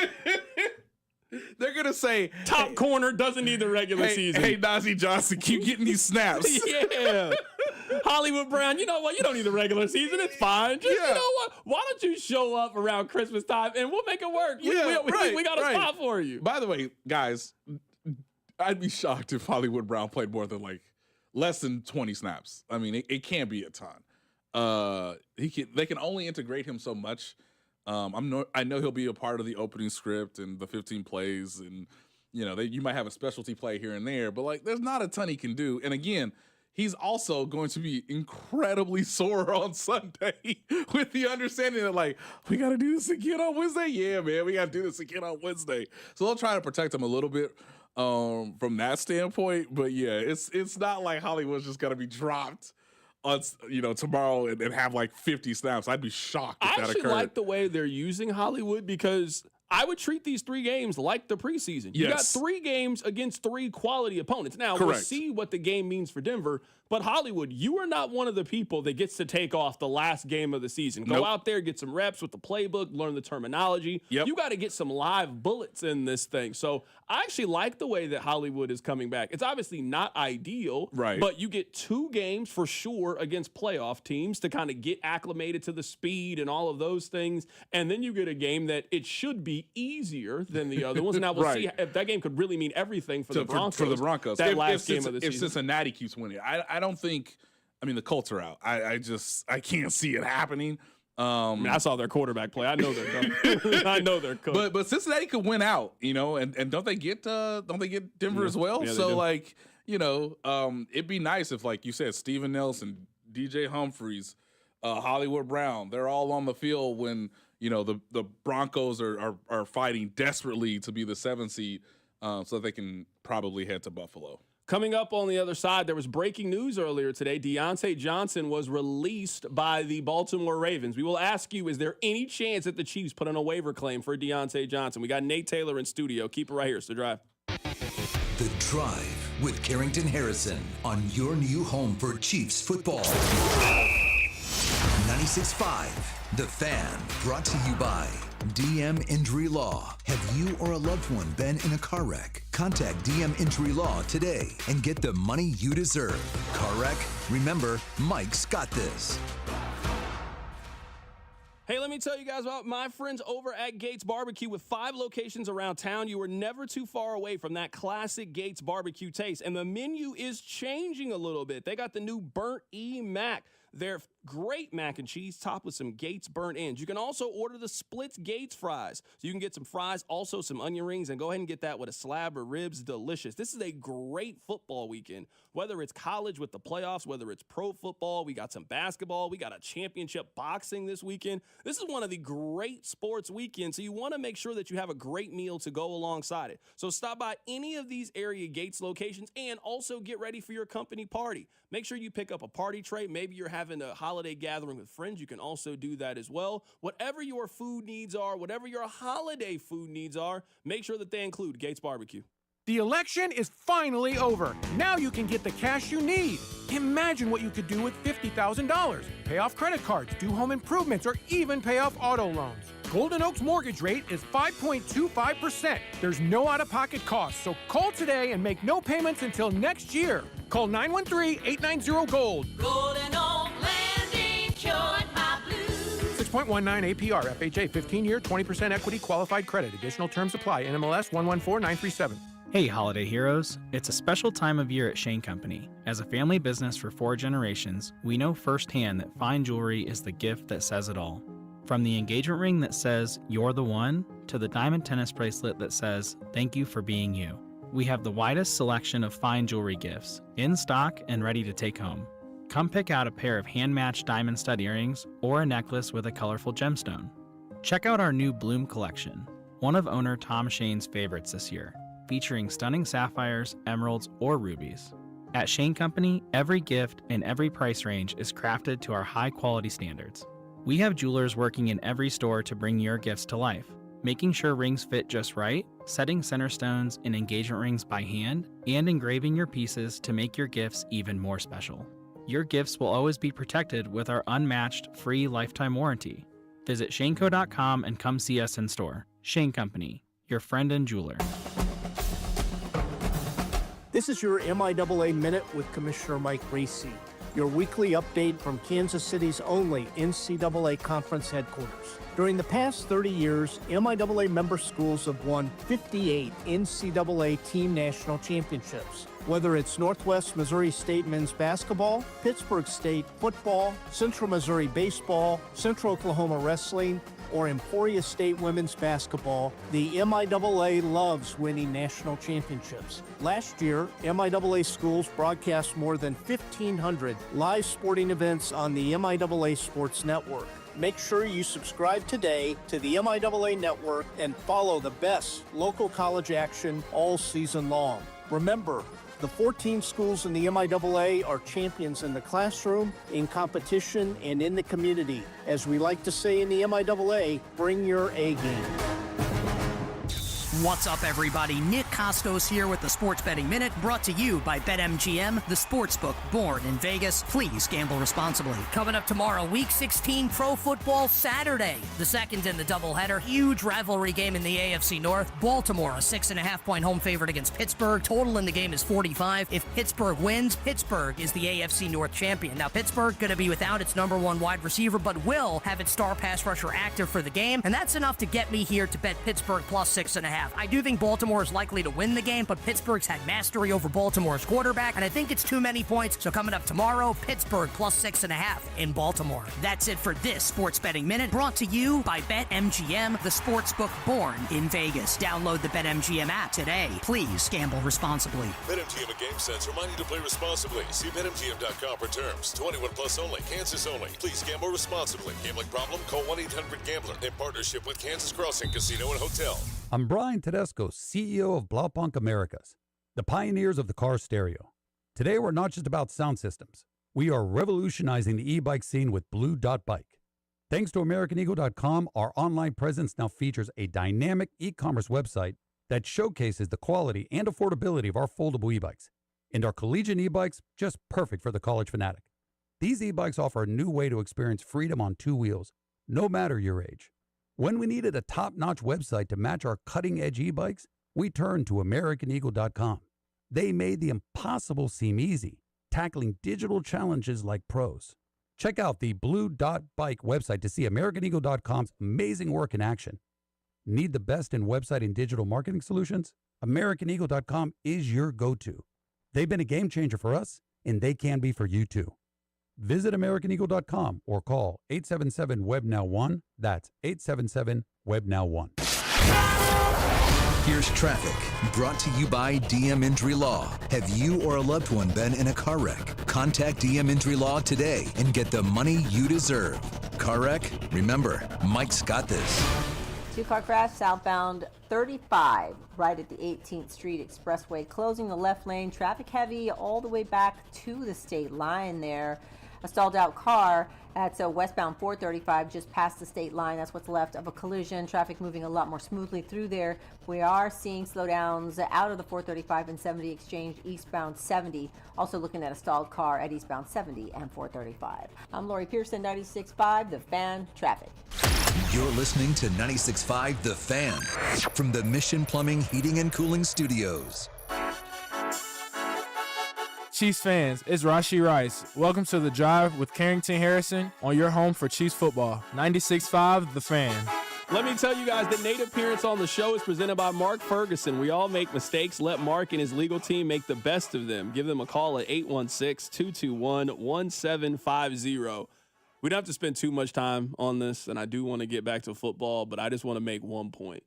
We have had some American generations that have done some pretty incredible things. Like there's a generation of people that built spaceships for people to go to the moon. There is a group of people that marched on Washington that changed laws and did incredible things. Right. We are the generation that made the Hawk 2 girl famous. That's it. That's what we're known for. We haven't done anything else. All we've done is make the Hawk 2 girl famous and do TikTok dances. That's what this generation's known for. I guess this is her statement. Quote, I am fully cooperating with and am committed to assisting the legal team representing the individuals impacted, as well as to help uncover the truth, uphold the responsible parties accountable, and resolve this matter of you investing with me. If you get scammed out of money from the Hawk 2 girl, you deserve whatever happened to you. You deserve financial ruin. That's what you deserve. Your kids shouldn't go to college. You shouldn't be allowed a 401k. You should have to start life at zero. That's how you should have to start life over. I just want to tell my son Hayden, I don't ever want you to put on the internet, I am fully cooperating with and am committed to assisting the legal team. It's not good. No. You really messed up if you have to type that sentence on the internet. You were really messed up. Somebody who might be fully cooperating and assisting is going to be Deontay Johnson. Deontay Johnson has been fired from 3 jobs this year. Wow. He got fired from the Steelers. Yep. He got fired from the Panthers. He just got fired from the Baltimore Ravens. 3 jobs since March. His unemployment history is looking real shaky right now. Yeah, that resume looking not too hot. Would you put in a waiver claim if you're the Chiefs? Of course I would. There's no chance I'm doing that. I can't believe you would put in a waiver claim. Okay, let me tell you the reality, kids. The Chiefs will probably not make a waiver claim. But you would put in a claim. Of course I would. It would just be, it's mostly to be petty. It's another thing to be like, look, are you ready to like play real football? Because, the Chiefs, this is your last stop. This is your last legitimate stop. Hey, by the way, we need some lower cost contract controlled players at, wide receiver position. We can get you a spot. Hey man, is Justin Watson coming back? I don't know. Is Juju Smith-Schuster coming back? I don't know. But this is where I got to disagree. If we claim you right now, we can get you a futures deal. And usually you and I are not so far on the opposite side. I'm mostly being tongue in cheek here, but yes. The Chiefs seem happy to me. Everybody seems happy. Pat's happy. Pacheco's happy. Everybody seems happy. I saw the pictures at Taylor Swift's birthday party. Everybody looks like they're having a great time. Great time. You know who doesn't seem happy? Deontay Johnson. I'm not bringing an unhappy person into my home. I don't care what the talent is. Right. He has 6 receiving yards the last 2 months. He ain't even that good. No, I'm not bringing him into this locker room. No, thank you. Just to be reminded, ladies and gentlemen, Deontay Johnson told John Harbaugh, "Nah, I'm good. I'm gonna just be over here, coach. No, we can you run some routes? Nah, man. Nah, I don't feel it. I don't want to. You know what? Screw this place." It's like, what is wrong with you? We trying to win a Super Bowl. Aren't you gonna be like a free agent? Don't you want to make money? Yeah, this is a wild turn. I knew that there were some rumblings about his attitude because it's not like he hit it when he was in Carolina. But man, I didn't think it was gonna be this bad. He's a really talented player. I think the Chiefs did all they could for Kadarius Toney. The question now is, why would you do that with another receiver who might be close to as talented, maybe slightly more talented based on recent track record? But no, I would just do it because it would be hilarious. Because it would kind of hold up his own situation, and you could just be like, we could just sign you to a futures deal, a deal that's really incentivized for us, so that you are a training camp body. And look, if you make the team, you make the team. You earn your keep. But no, I don't think anybody's going to put a waiver claim in as fun as I think that would be. Yeah, there's only about 8 teams. Like the Raiders are not putting in a waiver claim. Like you're out of it. Like you're not trying to add talent at this point. It's only contending teams that would do it. I will say this about the owners, and the owners have been really good at this. Mm-hmm. If they realize that players have found a loophole, they close that loophole up real quick. Players used to hold out for training camp. Nope. Not no more. Yeah, you can hold out if you want to. We're taking $100,000 at your check every single day that you do it. Crazy. You can play games if you want to, if that's what you want to do. Whew. If they start to think that players are quitting on their team at the end of the season so they can get cut, so they can hit waivers and then join a contending team, they will make it that you cannot do that anymore. Right. They'll do it like past December 1st. You cannot do that. Because again, like the trade deadline this year was what, like November 5th? It's like, okay, I'll give you another month to figure out your situation. But once it's December, you is where you is. Like you can't go anywhere else. That's such a good point because I hadn't thought of it quite like that. But man, you made it so bad that you just said, hey man, just cut me, dog. Just cut me. And they were thrilled to do it. They put out the Ravens put out a statement that said, look, y'all, we tried. Like, that was basically their statement, Carrington. Like, yo, we were suspending him for nonsense. We tried. All right, put out another statement that said, we tried and we got to cut him. Like, that's. Will he have a market? I'm asking that seriously. Right now, no. Will he have a market in March? I don't know if he will. I don't know, man, because you can't make it work with John Harbaugh and Mike Tomlin. NFL teams usually say yes to it. Now, a team is going to do what you just said. It's going to be a 1 year, $1 million heavy incentive-laden deal where the moment you act up, they can get rid of you. They're going to do that. Teams just always pick talent. And he can play. He can play, but I just don't understand, and we might not ever get to the true bottom of this, but like, I just don't understand why there was friction there when they took you out of it's not like the other thing too is like, it's not like they gave up a ton in the trade. Like, I think it's kind of obvious what happened with him, where you were excited to get traded there because you thought you had a shot. Yep. It wasn't coming together the way that you thought it was going to come together. You were kind of on the outside looking in, and you melted down. You melted down. And if you're him and you know, hey, this is my shot. I got a contract year coming up. I'm trying to get paid. And now you're not playing. You're not getting opportunities. And you acted like Deontay Johnson. Yeah, but again, like if I'm in a personnel meeting, I mean, these meetings can happen as early as like right now, honestly. They'll happen a ton in January and February. Like, okay, let's look at next year's draft class. Look at next year's free agency list. Like, I'm like, who in that room is going to be like, you know what? I think we can make it work. I think we can get to him. Like, I don't know, dog. I mean, like, the issue that I find. Somebody signed Marcus Peters. But he kept getting chances. Here's the thing. Marcus Peters is an elite athlete. Elite. And I understand that corner is just as a commodity as like receiver. Whoever picks this man up better know what they are doing, or they're extremely desperate and they'll be just like the Panthers, the Ravens, and the Steelers. So again, early on I was like, yes, let's make a ha-ha out of it. Let's claim him. Let's turn him around. But in reality, like, can I rely on you? And that's one of the first things that coaches ask. And if you can't say that to your coach, or if you can't, you're not convinced, or you're not absolutely sure that this man is going to do what he says he's going to do and what he needs to do, then how many unreliable football players can we really have on our team, whether we're trying to compete this year or we're obviously trying to build to something that is going to be a contender, in time. Right now, we're joined in studio by Nate Taylor of The Athletic. Coming up, we'll get to both of the NFL games on Saturday. We'll get to Ravens Steelers. We'll get your thoughts on that. And also, we'll ask you Chiefs win if, Texans win if, as that should be a 27-24. It should be a tightly contested game from two teams that their strengths and weaknesses really line up well against each other. Keep it right here. It's The Drive. The Drive with Carrington Harrison on your new home for Royals baseball. 96.5 The Fan.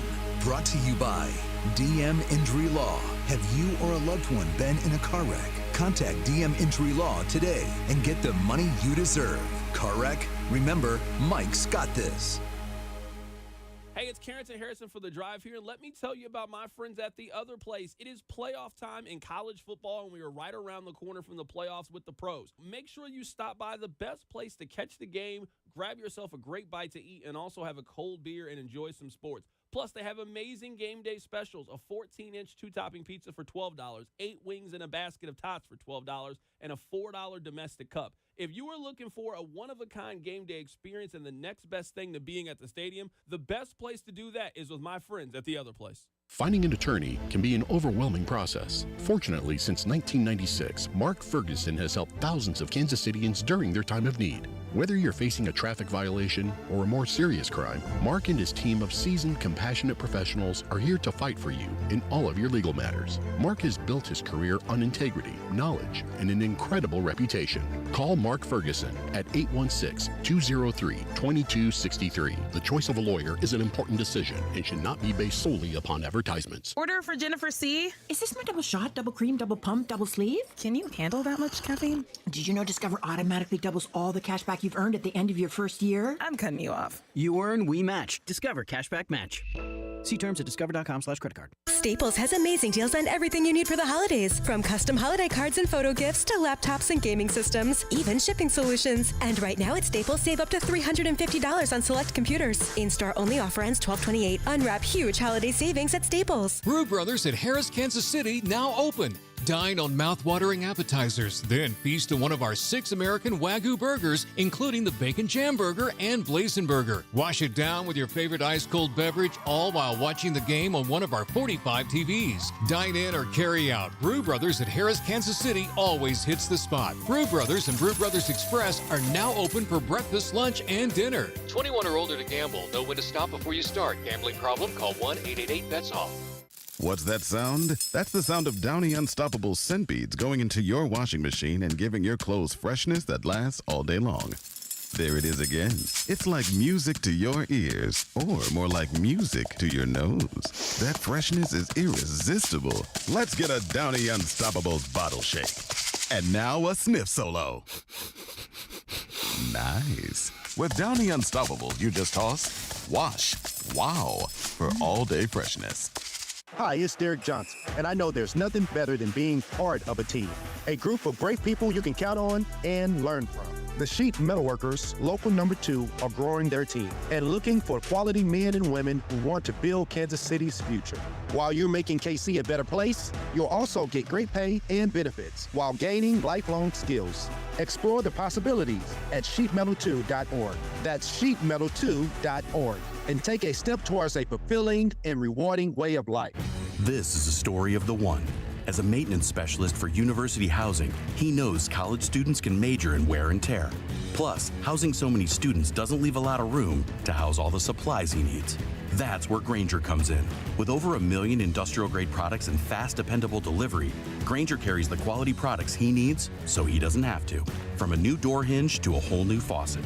Call, click Grainger.com, or just stop by. Grainger, for the ones who get it done.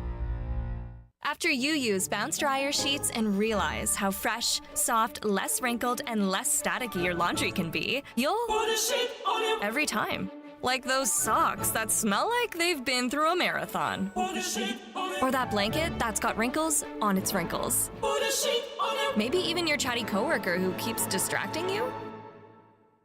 Okay, Bounce Dryer sheets can't do it all. But for fresher, softer, better laundry, put a sheet on it with Bounce. Football fans, picture this. You bet on your favorite player to score the first touchdown, and he throws a block, and his teammate scores instead. With BetMGM's second chance promotion, you'll get your stake back if your first touchdown scorer scores second. Bet on any pro football player to score the first touchdown of the game. If you're right, you win. If your player scores second, you get your stake back in cash. BetMGM and GameSense remind you to gamble responsibly. See BetMGM.com for terms. 21 years of age and older. This U.S. promotional offer not available in Mississippi, Nevada, Ontario, or Puerto Rico. Gambling problem? Call 1-800-GAMBLER. Available in the U.S. For New York, call 877-8-HOPE-NY or text HOPE-NY 467-369. For Arizona, call 1-800-NEXT-STEP. For Massachusetts, 1-800-327-5050. For Iowa, 1-800-BETS-OFF. For Puerto Rico, 1-800-981-0023. Subject to eligibility requirements, in partnership with Kansas Crossing Casino and Hotel. Brought to you by Bud Light, the official beer partner of the Kansas City Chiefs. Bud Light, easy to drink, easy to enjoy. Sean Barber. You know there's nothing easier than watching the Chiefs with some wings and an ice-cold Bud Light. Join me at Buffalo Wild Wings off I-70 in Little Blue Parkway in Independence Friday, December 20th. I'll be there from 6 to 8 p.m. eating some wings and drinking $5 Bud Lights. Easy to drink, easy to enjoy. Here's traffic, brought to you by DM Injury Law. Have you or a loved one been in a car wreck? Contact DM Injury Law today and get the money you deserve. Car wreck? Remember, Mike's got this. This traffic brought to you by Metro Ford, online at kcmetroford.com. Got that two-car crash southbound 35 at the 18th Street Expressway, closing the left lane and backing traffic up past the state line. Slow into downtown northbound 35 and on the southern lanes of the downtown loop. I'm Lori Pearson, 96.5 The Fan Traffic. Chiefs fans, it's George Karlaftis. Welcome to The Drive with Carrington Harrison on your home for Chiefs football. 96.5 The Fan. We got Nate Taylor in studio here. Nate, we'll get back to the Chiefs and the Texans in just a bit. But before we do that, they are not the only team that is playing on Saturday. We also have the Ravens and the Steelers, a very important game in the AFC. Who do you like in that matchup? I have to say the Ravens, right? I mean, I have to. It's in Baltimore. At some point, come on, Lamar. Come on, man. Just like, I love Mike Tomlin. Great coach. It's been really fun to watch this new version of NFL Hard Knocks where they go through the division in the AFC North. I think the Ravens are the better team. We'll see what happens with TJ Watt. He's also coming off that, rolled ankle injury. So if the pass rush isn't there, maybe Lamar has more time, can extend more plays, make more highlights. One of my favorite things to do, I mean, I know this is why he gets all the love. Man, watching Lamar against a boo-boo team, oh, it's incredible. He played, who did they play last week? The Giants. The Giants. They smoked the Giants. I mean, it's like this man is one of the greatest stat padders against terrible teams. But yeah, I would like to see them beat Pittsburgh. I'm picking them. I'm not super duper confident, but if the Ravens win, now we got a race for the division because Pittsburgh held serve in their home part of this, divisional rivalry. Now it's time for the Ravens to do the same, and then of course. That could have a lot of implications for the Chiefs as to who is maybe the 2, the 3 seed, depending on, whoever that team might be that would match up potentially with them in the championship game. This is the most straightforward Chiefs game that I think we've had this year. Mm-hmm. You have 2 good quarterbacks. Yeah. You have 2 weak offensive lines. Sure. Whichever team controls the line of scrimmage better and can protect their quarterback and can get to the other team's quarterback is going to win this game. The Chiefs have not shown us that they can consistently protect Patrick Mahomes. He is the most hit quarterback in the league. He's been hit 35 times in the last month or so. You look at the interior offensive line for the Houston Texans. It's bad. Yes. That's why they haven't taken the step forward. Mixon's been good. Nico Collins has been one of the better receivers. Defensively, they've been good. Why are the Texans the Texans? It's because they have a bottom 5 offensive line in the National Football League. This is the most simple and straightforward Chiefs game that you and I have had the opportunity to talk about. It really comes down to one thing. And adding to your point, which is absolutely right, do I feel confident with either one of these teams where they are right now coming from behind 2 scores? Like, let's say you're down 10 points, 14 points. Okay, I'm a little bit more confident because it's Patrick Mahomes, even with the bum ankle, okay, but, like, not ideal. If you get a lead, it feeds into everything you just said, Carrington. We can rush the passer. We know when they're passing, and we have a clear weakness that we can expose over and over and over again. So it is maybe more paramount than usual for both of these teams to get a lead as quickly as possible before halftime. And if it's the Chiefs, let's say the Chiefs are up 13-3 at halftime. Okay, now we can really, put the pressure to CJ Stroud, who struggled with the blitz, who struggled obviously with interior pressure. I think this is one of the first times that Chris Jones might actually look at the film and say, oh, my God, I might get like 3 sacks today if given the opportunity. But you got to get the lead. And it's the same for, the Texans. Hey, if we can, it's not like Patrick's been great on third down, but you might have a better advantage because he can't scramble the way he normally does on third down if nobody's open. So if the Texans can get a lead, okay, maybe we can sort of squeeze the Chiefs, salt this away, and not give up any of those sort of what we've come accustomed to, like wizardry. How did he do it? Scrambles out of the pocket, extends a play, finds Noah Gray somehow wide open. You can't necessarily do that if the Chiefs are down 10 in the fourth quarter and, Joe Tooney is going to have to pass protect down after down after down after down. I'm looking at the Chiefs schedule. They've beaten this Texans team at least 5 or 6 times this year. Houston doesn't have a win really like Kansas City. You could say the Buffalo win. That's a very good win. But they didn't have Amari Cooper. They didn't have Khalil Shakir. It was a home game. They won on a last-second field goal. So if you want to say they have the one Kansas City win, that's fine. Outside of that win, they haven't really shown that they can punch up, so to speak, and I think that's going to be really important. I think these two teams are maybe a little closer than the record indicates, and I think that small difference is the difference in being a good team and a playoff team and a Super Bowl team. Kansas City wins these close one-possession games. Houston hasn't shown us that they can win these kind of games, a 27-24 on the road against a high-caliber opponent. That's the biggest reason why I picked Kansas City. Yeah, and I think the weather can become a factor too. It is not as cold down in Houston as it is up here.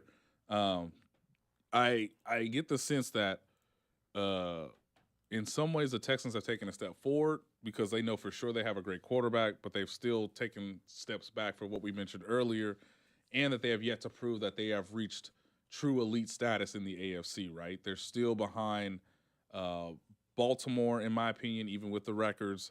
I guess they are somewhat on even playing field with Pittsburgh, but I think Pittsburgh, has a more veteran coach, a veteran quarterback, better veteran pass rusher.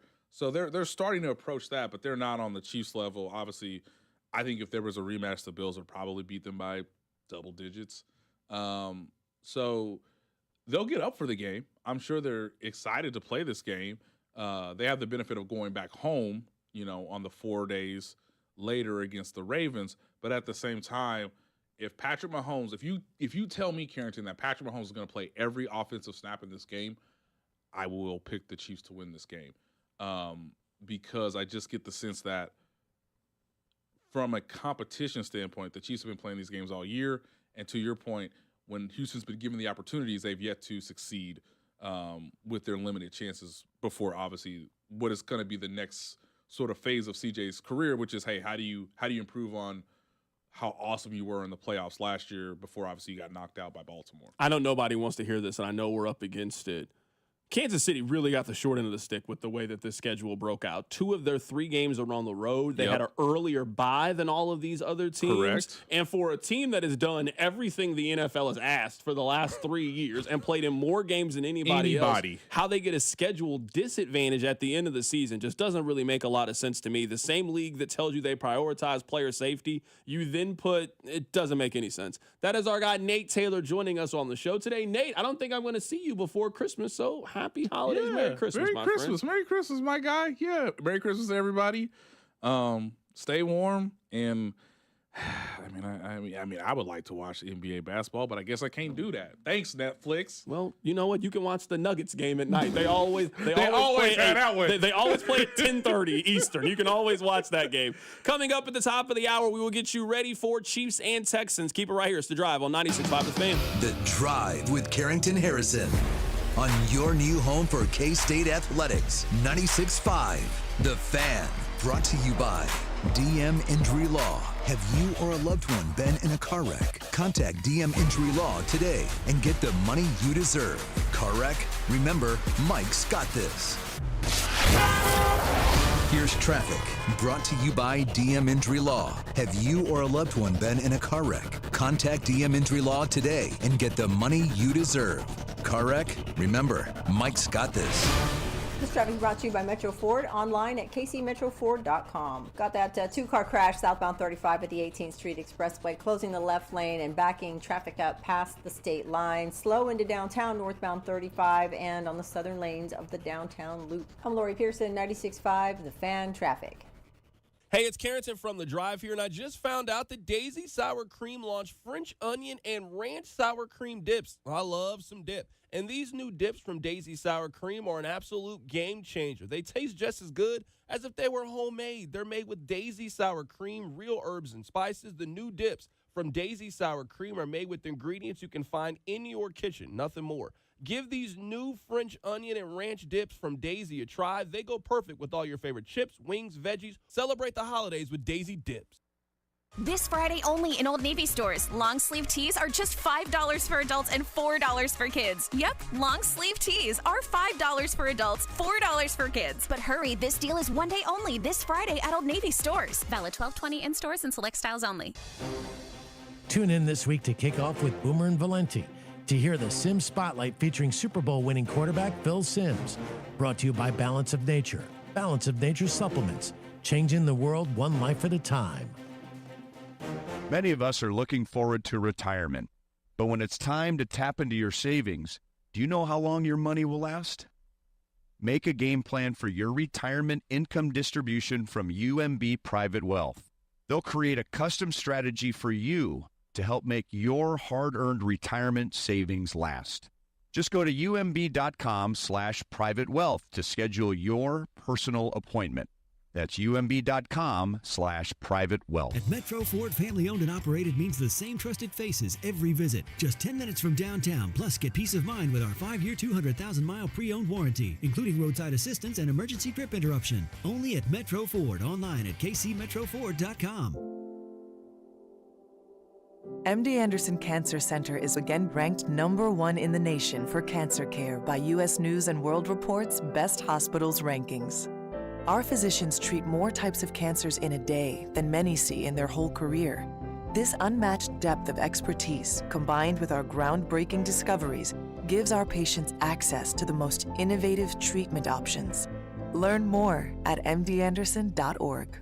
Life insurance. Why are you putting it off? Can't afford it? Too much hassle? Think you don't need it? There's lots of excuses for putting off life insurance. But if you weren't there, who would pay the mortgage and other bills? With Ethos, you could be covered in 10 minutes and boom, family protected. Ethos, fast and easy online term life insurance. Up to $2 million in coverage with no medical exam. Some policies as low as $1 a day. Answer a few health questions and get your free quote at tryethos.com. That's tryethos.com.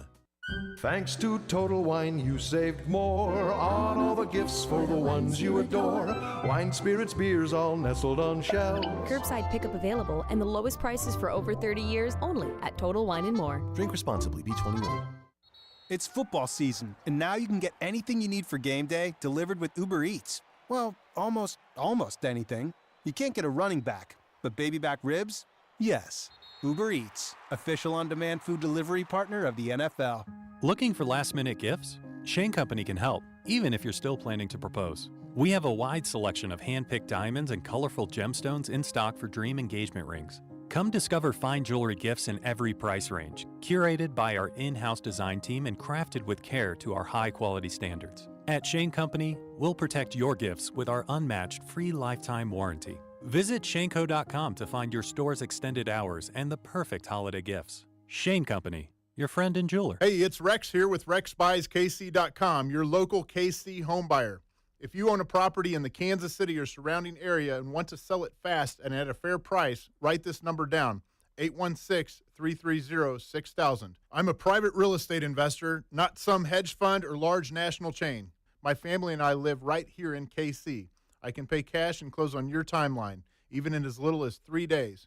Here at RexBuysKC.com, we're improving Kansas City one house at a time. I buy inherited houses, vacant houses, foreclosure houses, behind in payment houses, my tenant won't pay the rent houses, and properties that need complete rehabs. Do you own a house that's trashed and needs thousands of dollars in repairs? Great. If you own a house and want to sell it fast, call me at this number, 816-330-6000. That's 816-330-6000, or go to RexBuysKC.com. That's rexbuyskc.com. And I look forward to working with you. Chiefs coverage on 96.5 The Fan is brought to you by award-winning Johnny's Barbecue in Olathe. Football and barbecue fans, score big with Johnny's Barbecue tailgate packages. Whether you're hosting a home gate or a tailgate, Johnny's Barbecue has you covered. Check out our tailgate packages at johnny'sbbqkc.com. Located in Olathe and serving all of KC. Johnny's Barbecue. Taste the smoke. You can listen to the play-by-play of the Chiefs and Texans game with Mitch, Danon, and Kling right here on your new home for Chiefs football. 96.5 The Fan. KFNC FM and AM, HD1 and HD2 Kansas City, an Odyssey sports station.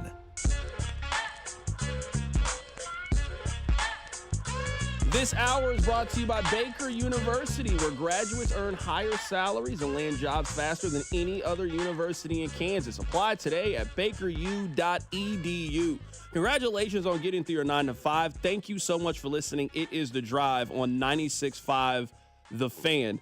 I want to talk about this for just a little bit, and in the 5:30 segment, I want to play the interview that we did earlier because I want you guys to hear one side of the story. We will get to the Chiefs and the Texans in just a little bit, but I think this is a really important story. So there is a 17-year-old student that currently goes to Liberty High School who moved to Kansas City in the Kansas City area from Springfield, Missouri. This is the story according to Channel 9. A Liberty High School senior must remain on the bench for a few days while a Clay County judge decides if he can play games for Blue Jays varsity basketball this season. We now have an update for the story. The judge ruled against him. He cannot play high school basketball this year. So let me go through more of the story. This kid is 17 years old, and he has worked through 5 months of appeals to the Missouri High School Athletic Association after leaving his home in Springfield, citing an unsafe home, neighborhood, and bullying at school. Wells, that's the kid's name, Tashawn Wells, said that shooting and drug deals took place in his neighborhood. He was also bullied at school and during the games. He testified on Wednesday about 3 men who broke into his home a few years ago while he was asleep and held his mother at gunpoint. Quote, "Did that event scare you?" An attorney asked him. Yes, he said while breaking down in front of the courtroom. It then goes on to tell the story that there were 4 hours of testimony from this young man, his legal guardian, Steve Mortimer, who was on the show earlier, and we'll play that interview for you coming up at 5:30. Also, the head basketball coach at Liberty and the High School Association executive director. It is wild to me that we have adults who are in the business of taking away opportunities from children. Now, I understand the concept of rules are rules, and I certainly believe that we should teach young people to follow the rules that are in place. But there is a room for compassion, and there is a room for a case-by-case basis where if a young man is telling adults, I am not in a safe environment, and you can prove through 911 calls, through instances that have happened, I was not in a safe environment. I can read you the entire story. The kid then tried to change schools in Springfield. They wouldn't let him do it. You can't just decide what public school you want to go to. So he, through family, friends, and AAU circles, then made the decision to move to Kansas City. That we are in the business of taking away an opportunity from a 17-year-old. We all were 17 at one point. You go to the same high school your freshman, sophomore, and junior year, and you make the decision to move your senior year to a completely different part of the country, 3 hours away, and play high school basketball with new teammates, new friends, and you have to try to make all of these memories in a very short period of time. I just don't know how we as adults can be in the business of taking away opportunities from children. Isn't it our responsibility to make sure that kids get all the same experiences that you and I did? Some of you still are close friends with your high school teammates. To this day, they were the best men at your wedding. You were in their wedding. Your kids are friends. You now get to watch your kids play high school basketball together. Why would anybody who went through those experiences now be in the business of trying to deny kids from having the same experiences that you and I did? It doesn't make any sense to me. I understand that you don't want kids recruited, so to speak, but I don't know how you can hear that story, hear coming up in about 20 minutes the account from his now legal guardian and Steve Mortimer, who came on the show, and feel that this kid left his home to now play basketball at Liberty for a competitive advantage. This is wrong. And people like us should be in the business of speaking up for people like him. This is a 17-year-old that moved out of a bad environment to go to a great school district for an opportunity to improve his quality of life. How can anybody be against that story? It makes absolutely no sense to me. And it feels to me that the powers that be don't want this kid from the inner city to have the same advantages that their kids do. That's what it sounds like to me. How can you hear that story, hear the environment that the kid grew up in, hear his mom testify in court in our community in Clay County, I am not able to provide a safe environment for my son, and then rule against that kid playing high school basketball? We can go through all of the studies. We all know what extracurricular activities mean for you socially. And now we're taking that away from kids. It makes no sense to me. This is wrong. You should not be able to do this. This is unjust. This is evil to do this to a kid. We're talking about a 17-year-old. And now we're taking away what should be the most exciting time of his adolescence. That's wrong. And we should speak up against it. I do want to get to the Chiefs. I do want to talk about their matchup against the Texans. It is a great weekend in the National Football League. It is a great weekend in college football. We'll get to that coming up in the hits. Your workday is over. Oh, yeah. You're headed home, and now you're stuck in traffic. Time to get caught up on the biggest stories in Kansas City and around the country with CDOT and Rob. It's time for the hits. Number 1. Carrying the hits are brought to you by Baker University, where graduates earn higher salaries and land jobs faster than any other university in Kansas. Learn more today at bakeru.edu. All right, Rob, I think this is hit number 1. I think that this game is about the line of scrimmage. And I know that this is not the sexy sports radio topic, but let me play some audio for you guys. Houston is second in the NFL in sacks. They have 45 this year. They also get pressure on almost 40% of pass plays for the opposition. Houston is an elite pass rush team. If you had to pinpoint one weakness with Kansas City, it's their offensive line. Patrick Mahomes has been hit more than any quarterback in the National Football League. He has been hit 35 times in the last month of games. So this is a team that gives up a lot of pressure and allows a lot of quarterback hits. You have 3+ pass rushers that play for the Texans. Danielle Hunter, who has 12 sacks this season, who feels like he has been doing this for a decade now. He has 12 sacks this season. You have Will Anderson Jr., who was the number 3 overall pick in last year's NFL draft. He is one of the best young defensive players in the National Football League. They also have Tim Settle, who is their interior pass rusher. He has 5 sacks this year and has 17 pressures. So we're talking about a team that gets pressure from the outside with their defensive line, also a team that can get pressure from their interior defensive line and through the middle. And if there is a team that Kansas City needs to kind of sharpen up against, it would be a team like this. I want to play this audio for you guys in case you missed it. This was Tim Settle early this week. This is a team that has looked at the film, studied Kansas City's offensive line, and feels like they can take advantage of Kansas City up front. I definitely see this O-line. It definitely has its loopholes, and it definitely has its their struggles. But I feel like that we can take advantage of that. We got an elite D-line. I feel like Pat's a little banged up, so I don't know if he's gonna play or not. But I hope he's mobile enough because we coming in Arrowhead. You guys plan to get after that? Yeah, for sure. Pat better make a good decision. I ain't making no threats. I'm making promises. The other teams have tape too. And these other teams are looking at Kansas City's offensive line like they believe they can be the more physical unit, and they think they can control the line of scrimmage and beat up on Kansas City's offensive line and beat up on their quarterback. You should hear those comments if you are one of those offensive linemen and take this as a challenge is how you should take it.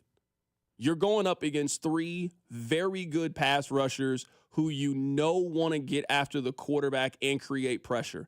This is a team that can get pressure with their front 4, drop 7 in coverage, and defend on the back half. This is a defense that is playing with more confidence of late and playing good football, this is a really good getting ready for the postseason test against Kansas City.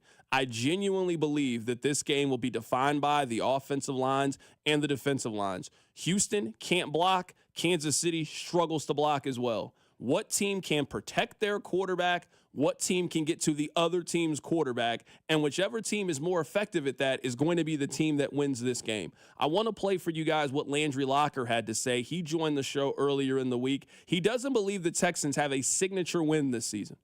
See, I don't think they have a signature win. I think this Saturday would be a signature win, and I think the game against Baltimore would be a signature win. Last year, you could have hung your hat on a few games. You could have hung your hat on, going to Cincinnati before Burrow went down. You could have hung your hat on beating Jacksonville with 4 out of 5 offensive linemen out when we thought Jacksonville was good, even roughing up Pittsburgh the next year. You could have hung your hat on that. Cleveland the second time around. But, I mean, we got to really take a look at that Buffalo game. I mean, they didn't have Amari Cooper. They didn't have Shakir. Their interior D-line was banged up, and you didn't score a touchdown in the second half. So if you play Buffalo again, it's going to be in Buffalo. So I don't really put a lot of stock in that game. As cool as it is to be able to say you're one of 3 teams to beat Buffalo, I think I really don't think that this team has a signature win. DeMeco Ryans, when we talked to him this week, said he doesn't believe in measuring stick games, but I think if they're going to have a signature win, and maybe they don't need to, it would come in one of the next two games. But I don't put a lot of stock in that Buffalo win. I tell you guys this all the time, that there is a difference between a Super Bowl team and a playoff team. I believe it's Cat Williams that has the bit about how a Chrysler 300 looks amazing until an actual Bentley rolls up. That's what I think is the difference in these two teams. I'm not here telling you that I think Houston's a bad team. I think Houston is a good team. They're going to win double-digit games this year. They're going to host a home playoff game. They've got a chance to win that first game. Houston is a good team. This is a good test for the Kansas City Chiefs. But Kansas City has beat some form of Houston at least 8 times this year. They are 6 days away from playing every team that we think is going to make the AFC playoffs. Even if Denver doesn't make it and somehow the Cincinnati Bengals end up taking that spot, Kansas City has also played Cincinnati. Kansas City has been tested against the best, and outside of Buffalo, they have beaten the best and faced every single test that they have faced so far this season.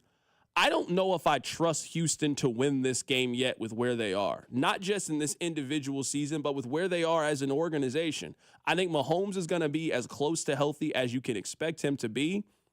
And I really do want to see if Kansas City takes this game as a challenge. I want to see if Kansas City can rise to the occasion and really start to play some great, solid football as they head into the postseason. Their defense, I thought, played really well last week against the Browns. Their offense left a lot of meat on the bone. You can score against this Houston Texans team. I'll give you another stat. Houston is giving up 65% touchdowns once teams get into the red zone. So one of the problems offensively for Kansas City is finishing the job, closing the door. Once you get in the red zone, turning those 3 points into 7 points, and Houston is one of the worst teams at the league at that. Finish. This has been my message for the last month for the Chiefs. Finish strong. Run through the tape. You went on the road and got a hard-fought victory against Cleveland, and you got banged up a little bit.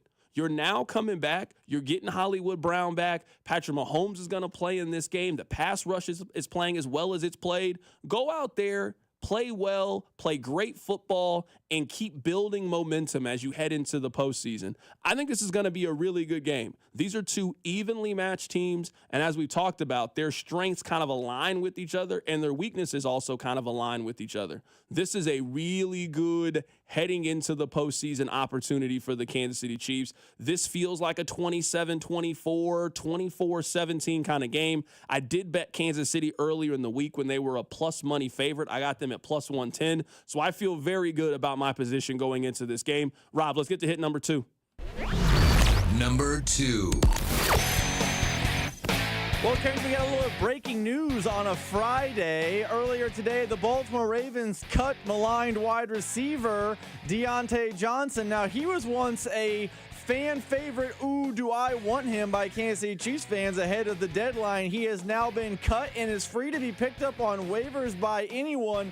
Carrington Harrison, you were a fan of Deontay Johnson. Would you like the Chiefs to take a chance now on the embattled wide receiver? No. You want more, or you want me to just... You want more than that? Feel free to expand. Okay, I'll give you more than that. If you look at Deontay Johnson's Carfax report, it will reveal some pretty telling signs. This has just happened in the year of 2024. We're not even taking into account any other year that has happened for Deontay Johnson. He got traded on March 12th.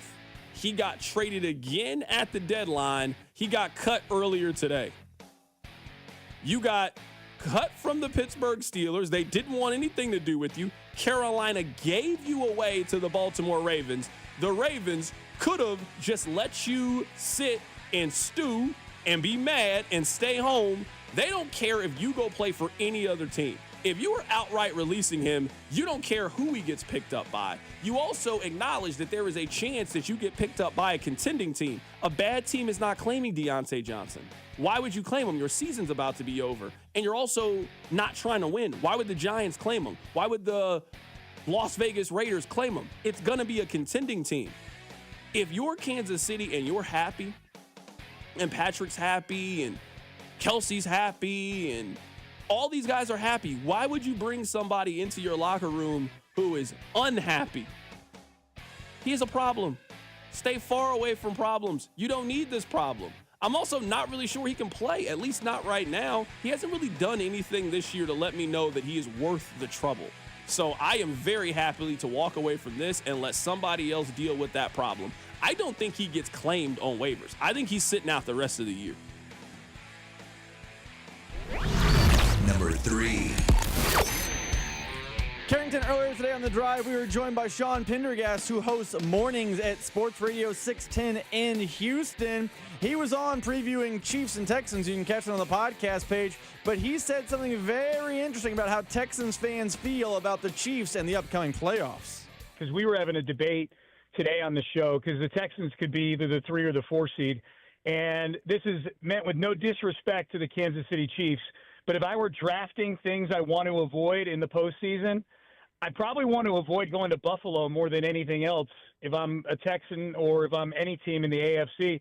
So there's part of me that like is going, I don't know, hanging around the 4 seed, of course, assuming that you win in the first round might not be so bad. You know, I again, like no disrespect meant, but Buffalo feels like a tougher putt right now than going up to Kansas City for a divisional round game. Neither is optimal, though. I will say that. Carrington, is this what the kids call throwing shade? Sean Pendergast would rather face the Kansas City Chiefs in the playoffs than the Buffalo Bills, a team the Texans have, in fact, beat this season. I don't think that this is shade. I think this is just a glimpse into how teams feel about playing Kansas City. Kansas City is great. They have the best record in the league. They have been the most consistent team in the league. I don't know if the Chiefs really give you any reason to be afraid of them.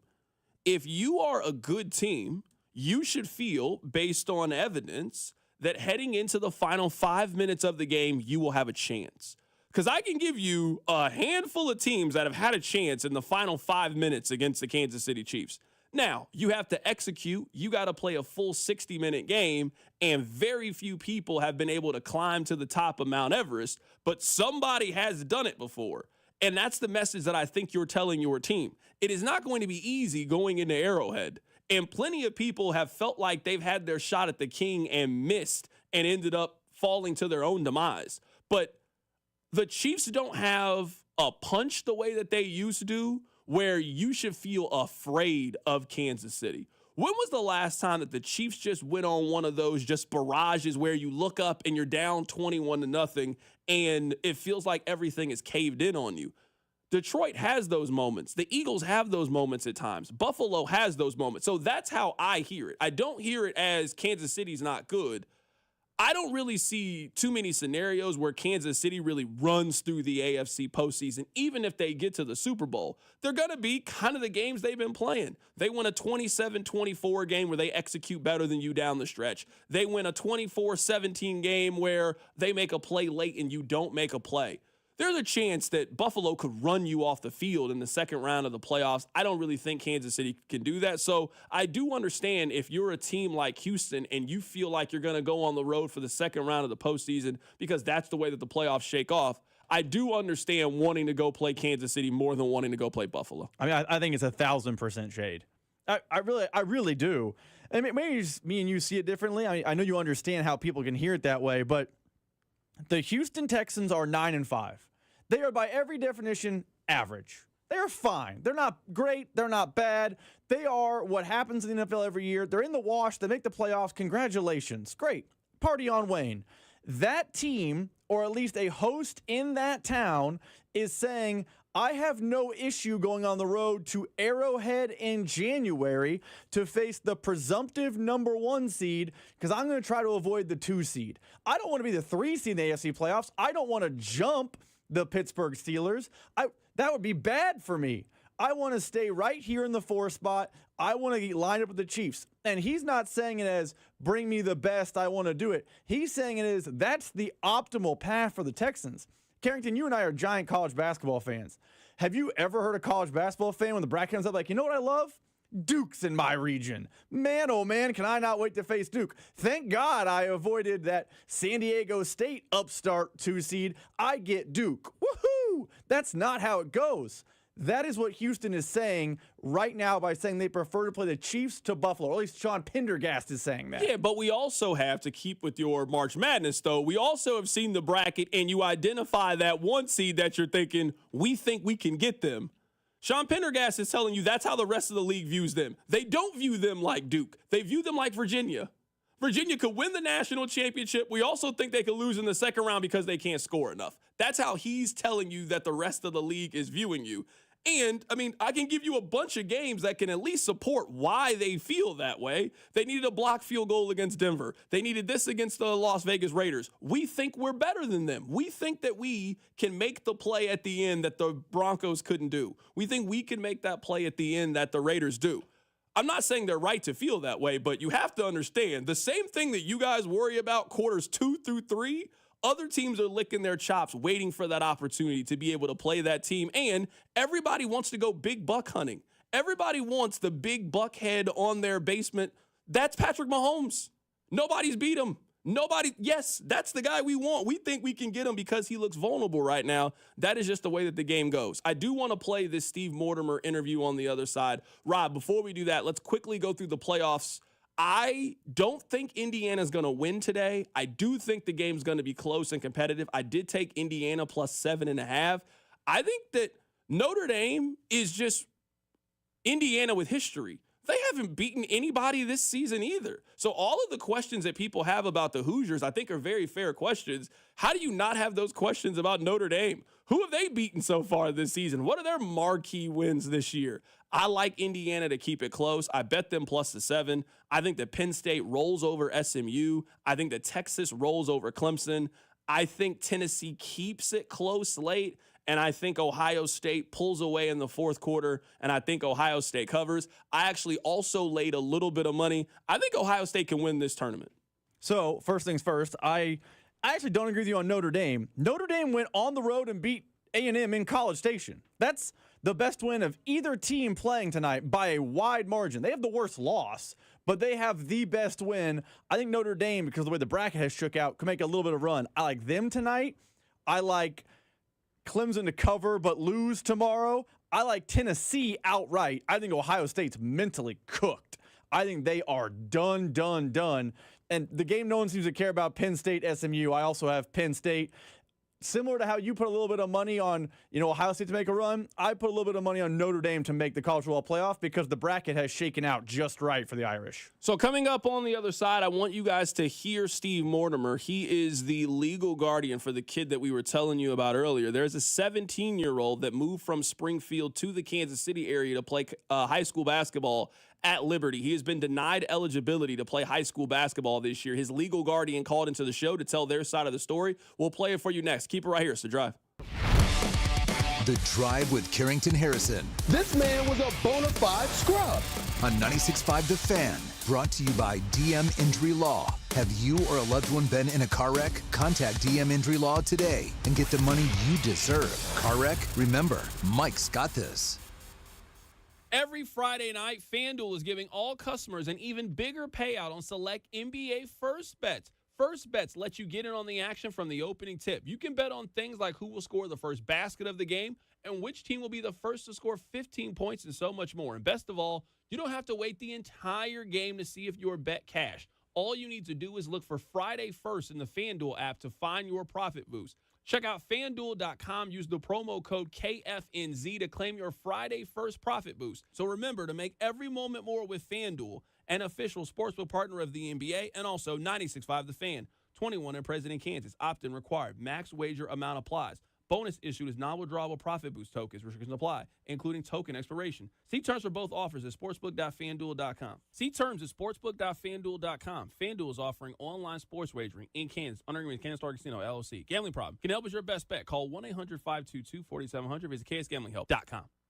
Your new Total Wine on Main Street in Midtown has the largest selection of wines, spirits, and beers, plus totally low prices and friendly service from our helpful guides. With over 8,000 wines, 4,500 spirits, and 2,500 beers, you're sure to find your favorites and something new. You can even order delivery, in-store, or curbside pickup. Find what you love what you find, only at Total Wine & More. Now open on Main Street in Midtown between 41st and 43rd Streets. Drink responsibly, B21. This is the story of the one who, as a maintenance specialist for a historic high-rise, knows that vintage charm historically needs constant attention. Which is why, when it's time to upgrade turn-of-the-century mechanicals, they turn to Grainger. With easy access to 1 million-plus products and the scale to deliver when and where you need them. The right tools and supplies are never far away. So the one can keep that vintage building running like new. Call, click Grainger.com, or just stop by. Grainger, for the ones who get it done. Pizza Taccio, the king of Kansas City's New York-style pizza scene, has taken KC by storm. Pizza Taccio uses the highest quality local and organic ingredients, hand-tossed by KC natives. Oh, and did I mention they were voted KC's favorite pizza? Place your order now for pickup or delivery at pizzataccio.com. Or stop in for a slice at any of their locations in OP, Midtown, North KC, St. Joe, Waldo, or Belton, and dive into the taste that's conquering Kansas City. One slice at a time. The election is finally over. Now you can get the cash you need. Imagine what you could do with $50,000. Pay off credit cards, do home improvements, or even pay off auto loans. Golden Oak's mortgage rate is 5.25%. There's no out-of-pocket costs, so call today and make no payments until next year. Call 913-890-GOLD. Golden Oak Lending cured my blues. 6.19 APR, FHA, 15-year, 20% equity qualified credit. Additional terms apply. NMLS 114937. Make holiday magic this year with something beautiful and timeless from Diamonds Direct. A stunning diamond pendant, a pair of classic diamond stud earrings, something new and eye-catching from a world-class designer. Or maybe you're looking for that perfect gemstone piece or a fabulous timepiece. At Diamonds Direct, we have hundreds of styles that are ready to be wrapped and put under the tree. No need to wait for shipping. Come and let our experts help you pick out that headliner gift. Or for some fabulous ideas before you head to the store, see the online seasonal gift guide now at DiamondsDirect.com. You can even chat now with a virtual assistant for the ultimate convenience. Whether you connect online or in person, you're guaranteed to get the extraordinary value, ironclad warranties, and white glove service Diamonds Direct is known for. And to help make your purchase even more affordable, we've got special financing so you can spread out your payments. Get directions, details, special showroom hours, and our holiday gift guide now at DiamondsDirect.com. Diamonds Direct, your love, our passion. Do you lay awake at night worrying about what to buy everyone on your holiday list? Yeah, it's stressful. And half the time you don't even get the right thing. Well, Skechers is here for a holiday rescue with hands-free Skechers slip-ins, the right gift for everyone on your list. Think about it. People love their shoes. And once they try hands-free Skechers slip-ins, it takes that love to a whole new level. Why? Because with hands-free Skechers slip-ins, you just step into them and they're on. There's no bending down, no touching your shoes, no retying laces. Plus, Skechers slip-ins are perfect for everyone. Moms, dads, grandparents, kids, friends, coworkers. Just sneak into their closet, get their shoe size, and you're good to go. Plus, they come in everyone's favorite styles and colors, from sneakers to casual shoes, even winter boots. And they look so stylish, and they're the most comfortable shoes they'll ever wear. So, this season, save time, quit your worrying, and get everyone on your list hands-free Skechers slip-ins. Holiday crisis averted. Now go get some rest. Find them for the holidays at a Skechers store, Skechers.com, or wherever stylish footwear is sold. Brought to you by Bud Light, the official beer partner of the Kansas City Chiefs. Bud Light, easy to drink, easy to enjoy. Sean Barber. You know there's nothing easier than watching the Chiefs with some wings and an ice-cold Bud Light. Join me at Buffalo Wild Wings off I-70 in Little Blue Parkway in Independence Friday, December 20th. I'll be there from 6 to 8 p.m. eating some wings and drinking $5 Bud Lights. Easy to drink, easy to enjoy. Join 96.5 The Fan and Bud Light for the Fans Football Show with Mitchell Schwartz or Sean Barber and Jay Binkley every Friday this football season starting at 6 at participating Buffalo Wild Wings locations. Enjoy $5 talls, prizes, and Chiefs gear. For a list of locations, go to 965thefan.com.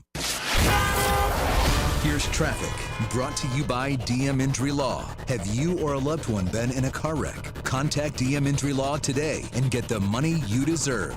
Car wreck? Remember, Mike's got this. This traffic is brought to you by Metro Ford, online at kcmetroford.com. Got that two-car crash southbound 35 at the 18th Street Expressway, closing the left lane and backing traffic up past the state line. Slow into downtown northbound 35 and on the southern lanes of the downtown loop. I'm Lori Pearson, 96.5 The Fan Traffic. The Drive with Carrington Harrison. Weekdays 2 to 6 on 96.5 The Fan.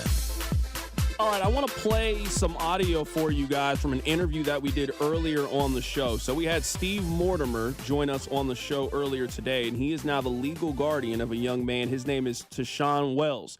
He lived in Springfield. He moved from Springfield to the Kansas City area to live, attend school, and go play basketball at Liberty High School. He was denied the opportunity to play basketball at Liberty High School. It has been in the court system for the last 5 months, and today it was ruled that he is not eligible to play high school basketball this year. His guardian called into the show today. We wanted to hear his side of the story. Our conversation with him started with what led Tashawn to move to Kansas City.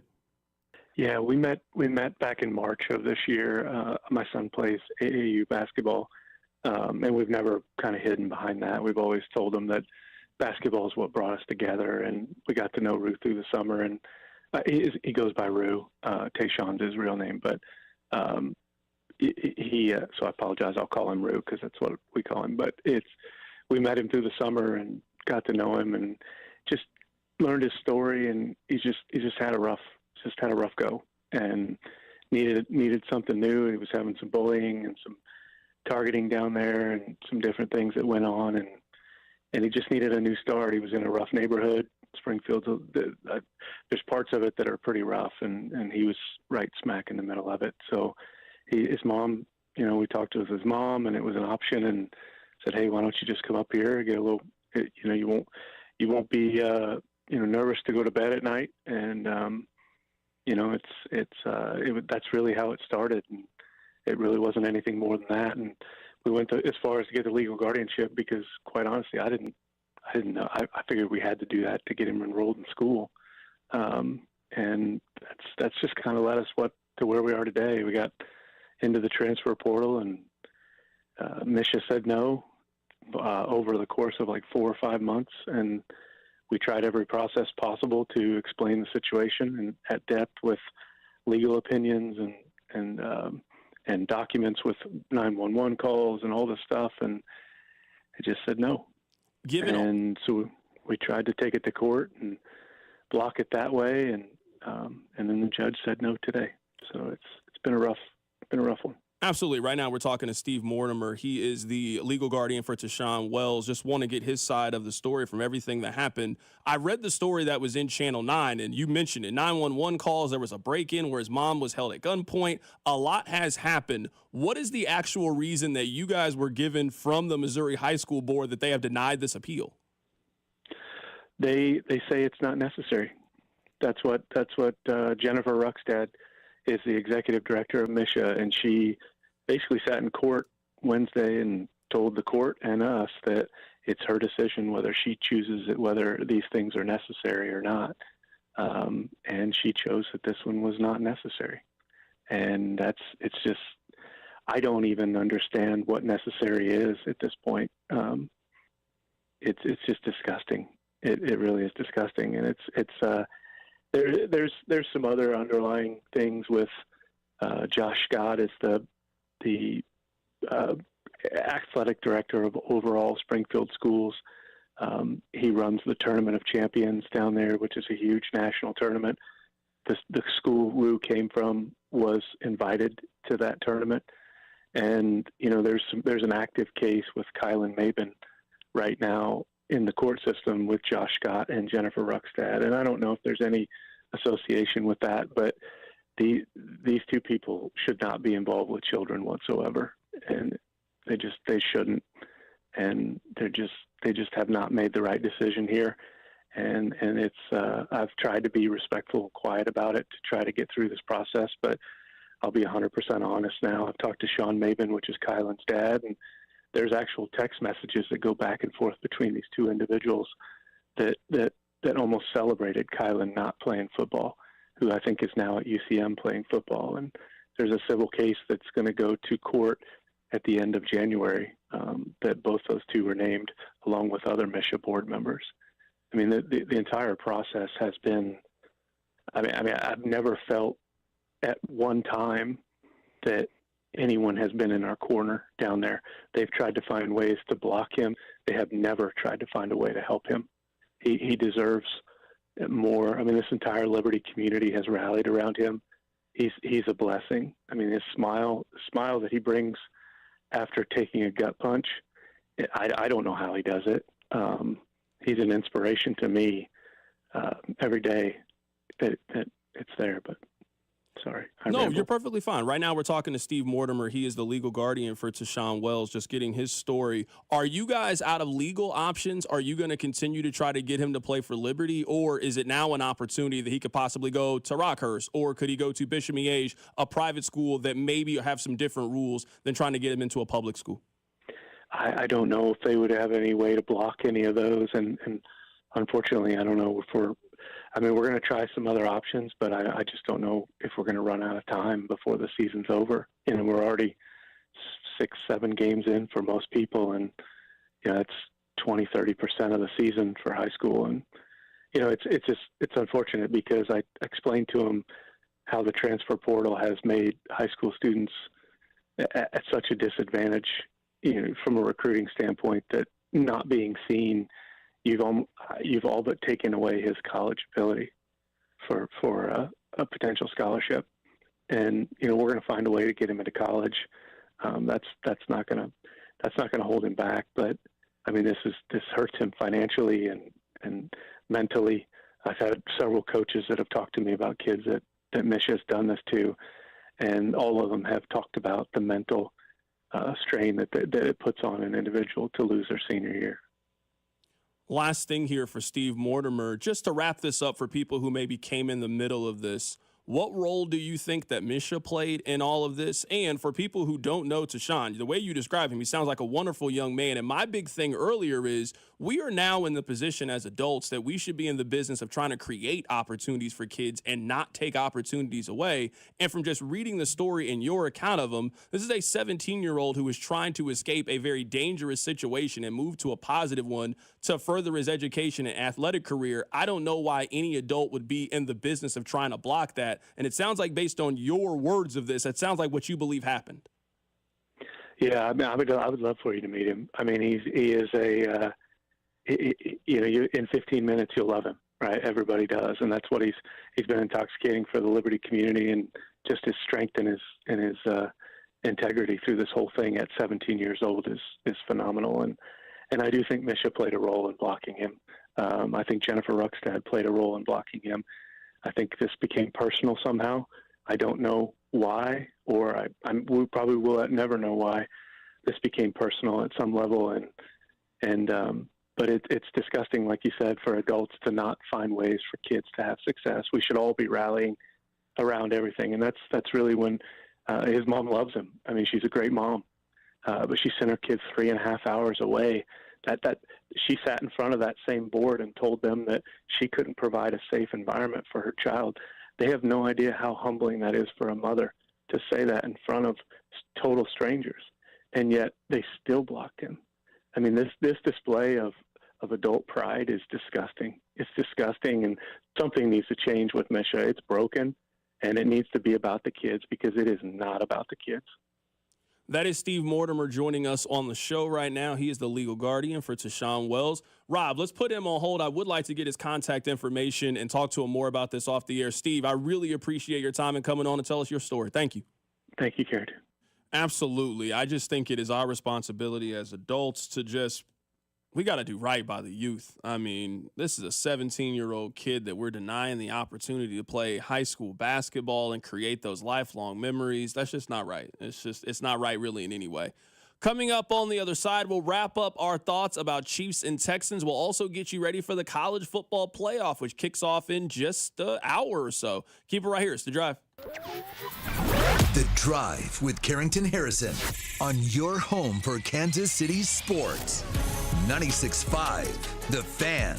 Brought to you by DM Injury Law. Have you or a loved one been in a car wreck? Contact DM Injury Law today and get the money you deserve. Car wreck? Remember, Mike's got this. Hey, it's Carrington Harrison for The Drive here. Let me tell you about my friends at The Other Place. It is playoff time in college football, and we are right around the corner from the playoffs with the pros. Make sure you stop by the best place to catch the game, grab yourself a great bite to eat, and also have a cold beer and enjoy some sports. Plus, they have amazing game day specials, a 14-inch two-topping pizza for $12, 8 wings and a basket of tots for $12, and a $4 domestic cup. If you are looking for a one-of-a-kind game day experience and the next best thing to being at the stadium, the best place to do that is with my friends at The Other Place. This is the story of the one who, as a maintenance specialist for a historic high-rise, knows that vintage charm historically needs constant attention. Which is why when it's time to upgrade turn-of-the-century mechanicals, they turn to Grainger. With easy access to 1 million-plus products and the scale to deliver when and where you need them. The right tools and supplies are never far away. So the one can keep that vintage building running like new. Call, click Grainger.com, or just stop by. Grainger, for the ones who get it done.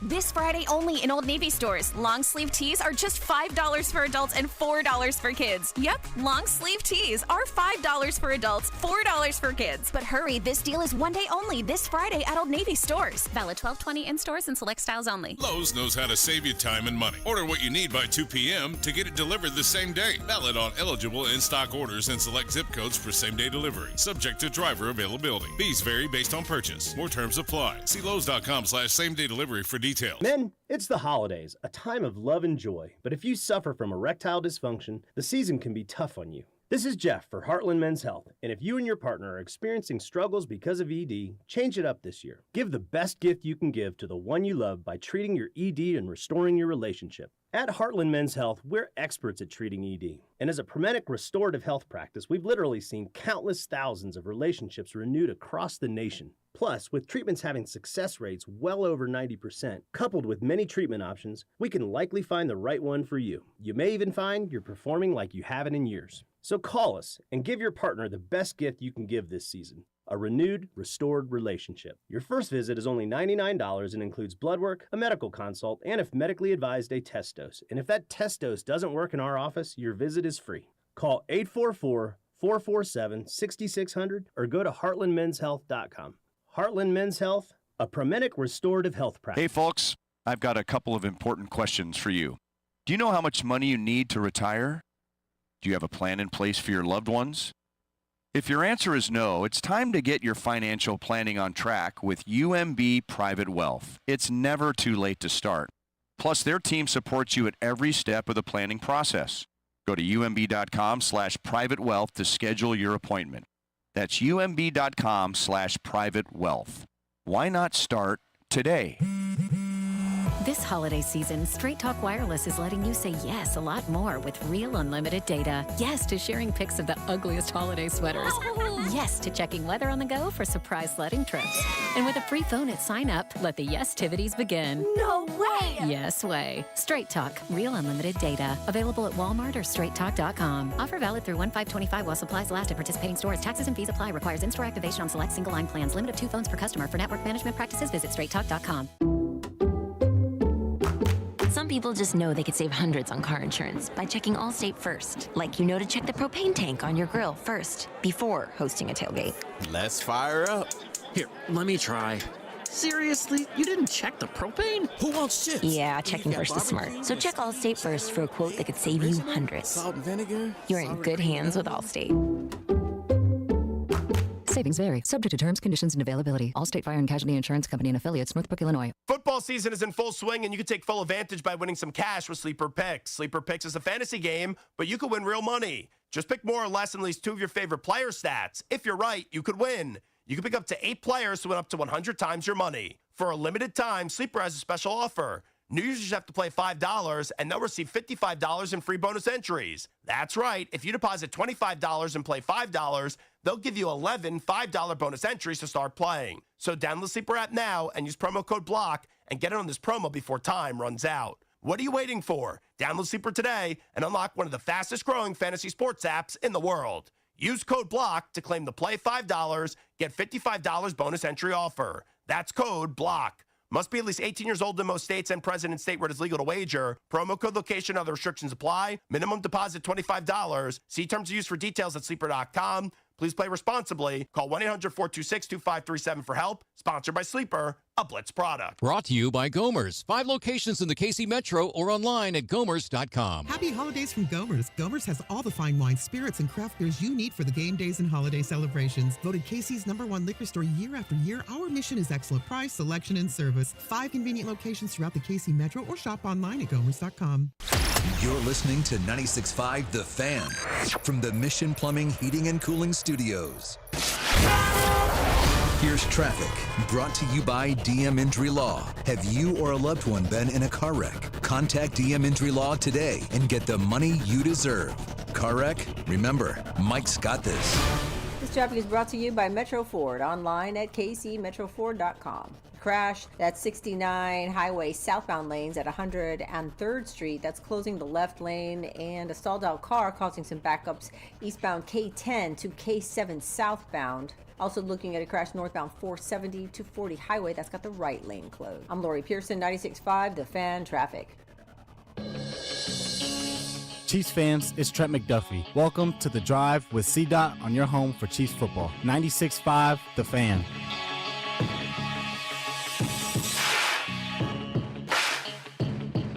Welcome back into The Drive on 96.5 The Fan, 965thefan.com, and also the Odyssey app. My name is Carrington Harrison. Very happy to be here. Let me give you guys what the schedule is for this weekend, because it is one of the most impressive sports schedules that I can remember. At 11 a.m., Penn State plays SMU.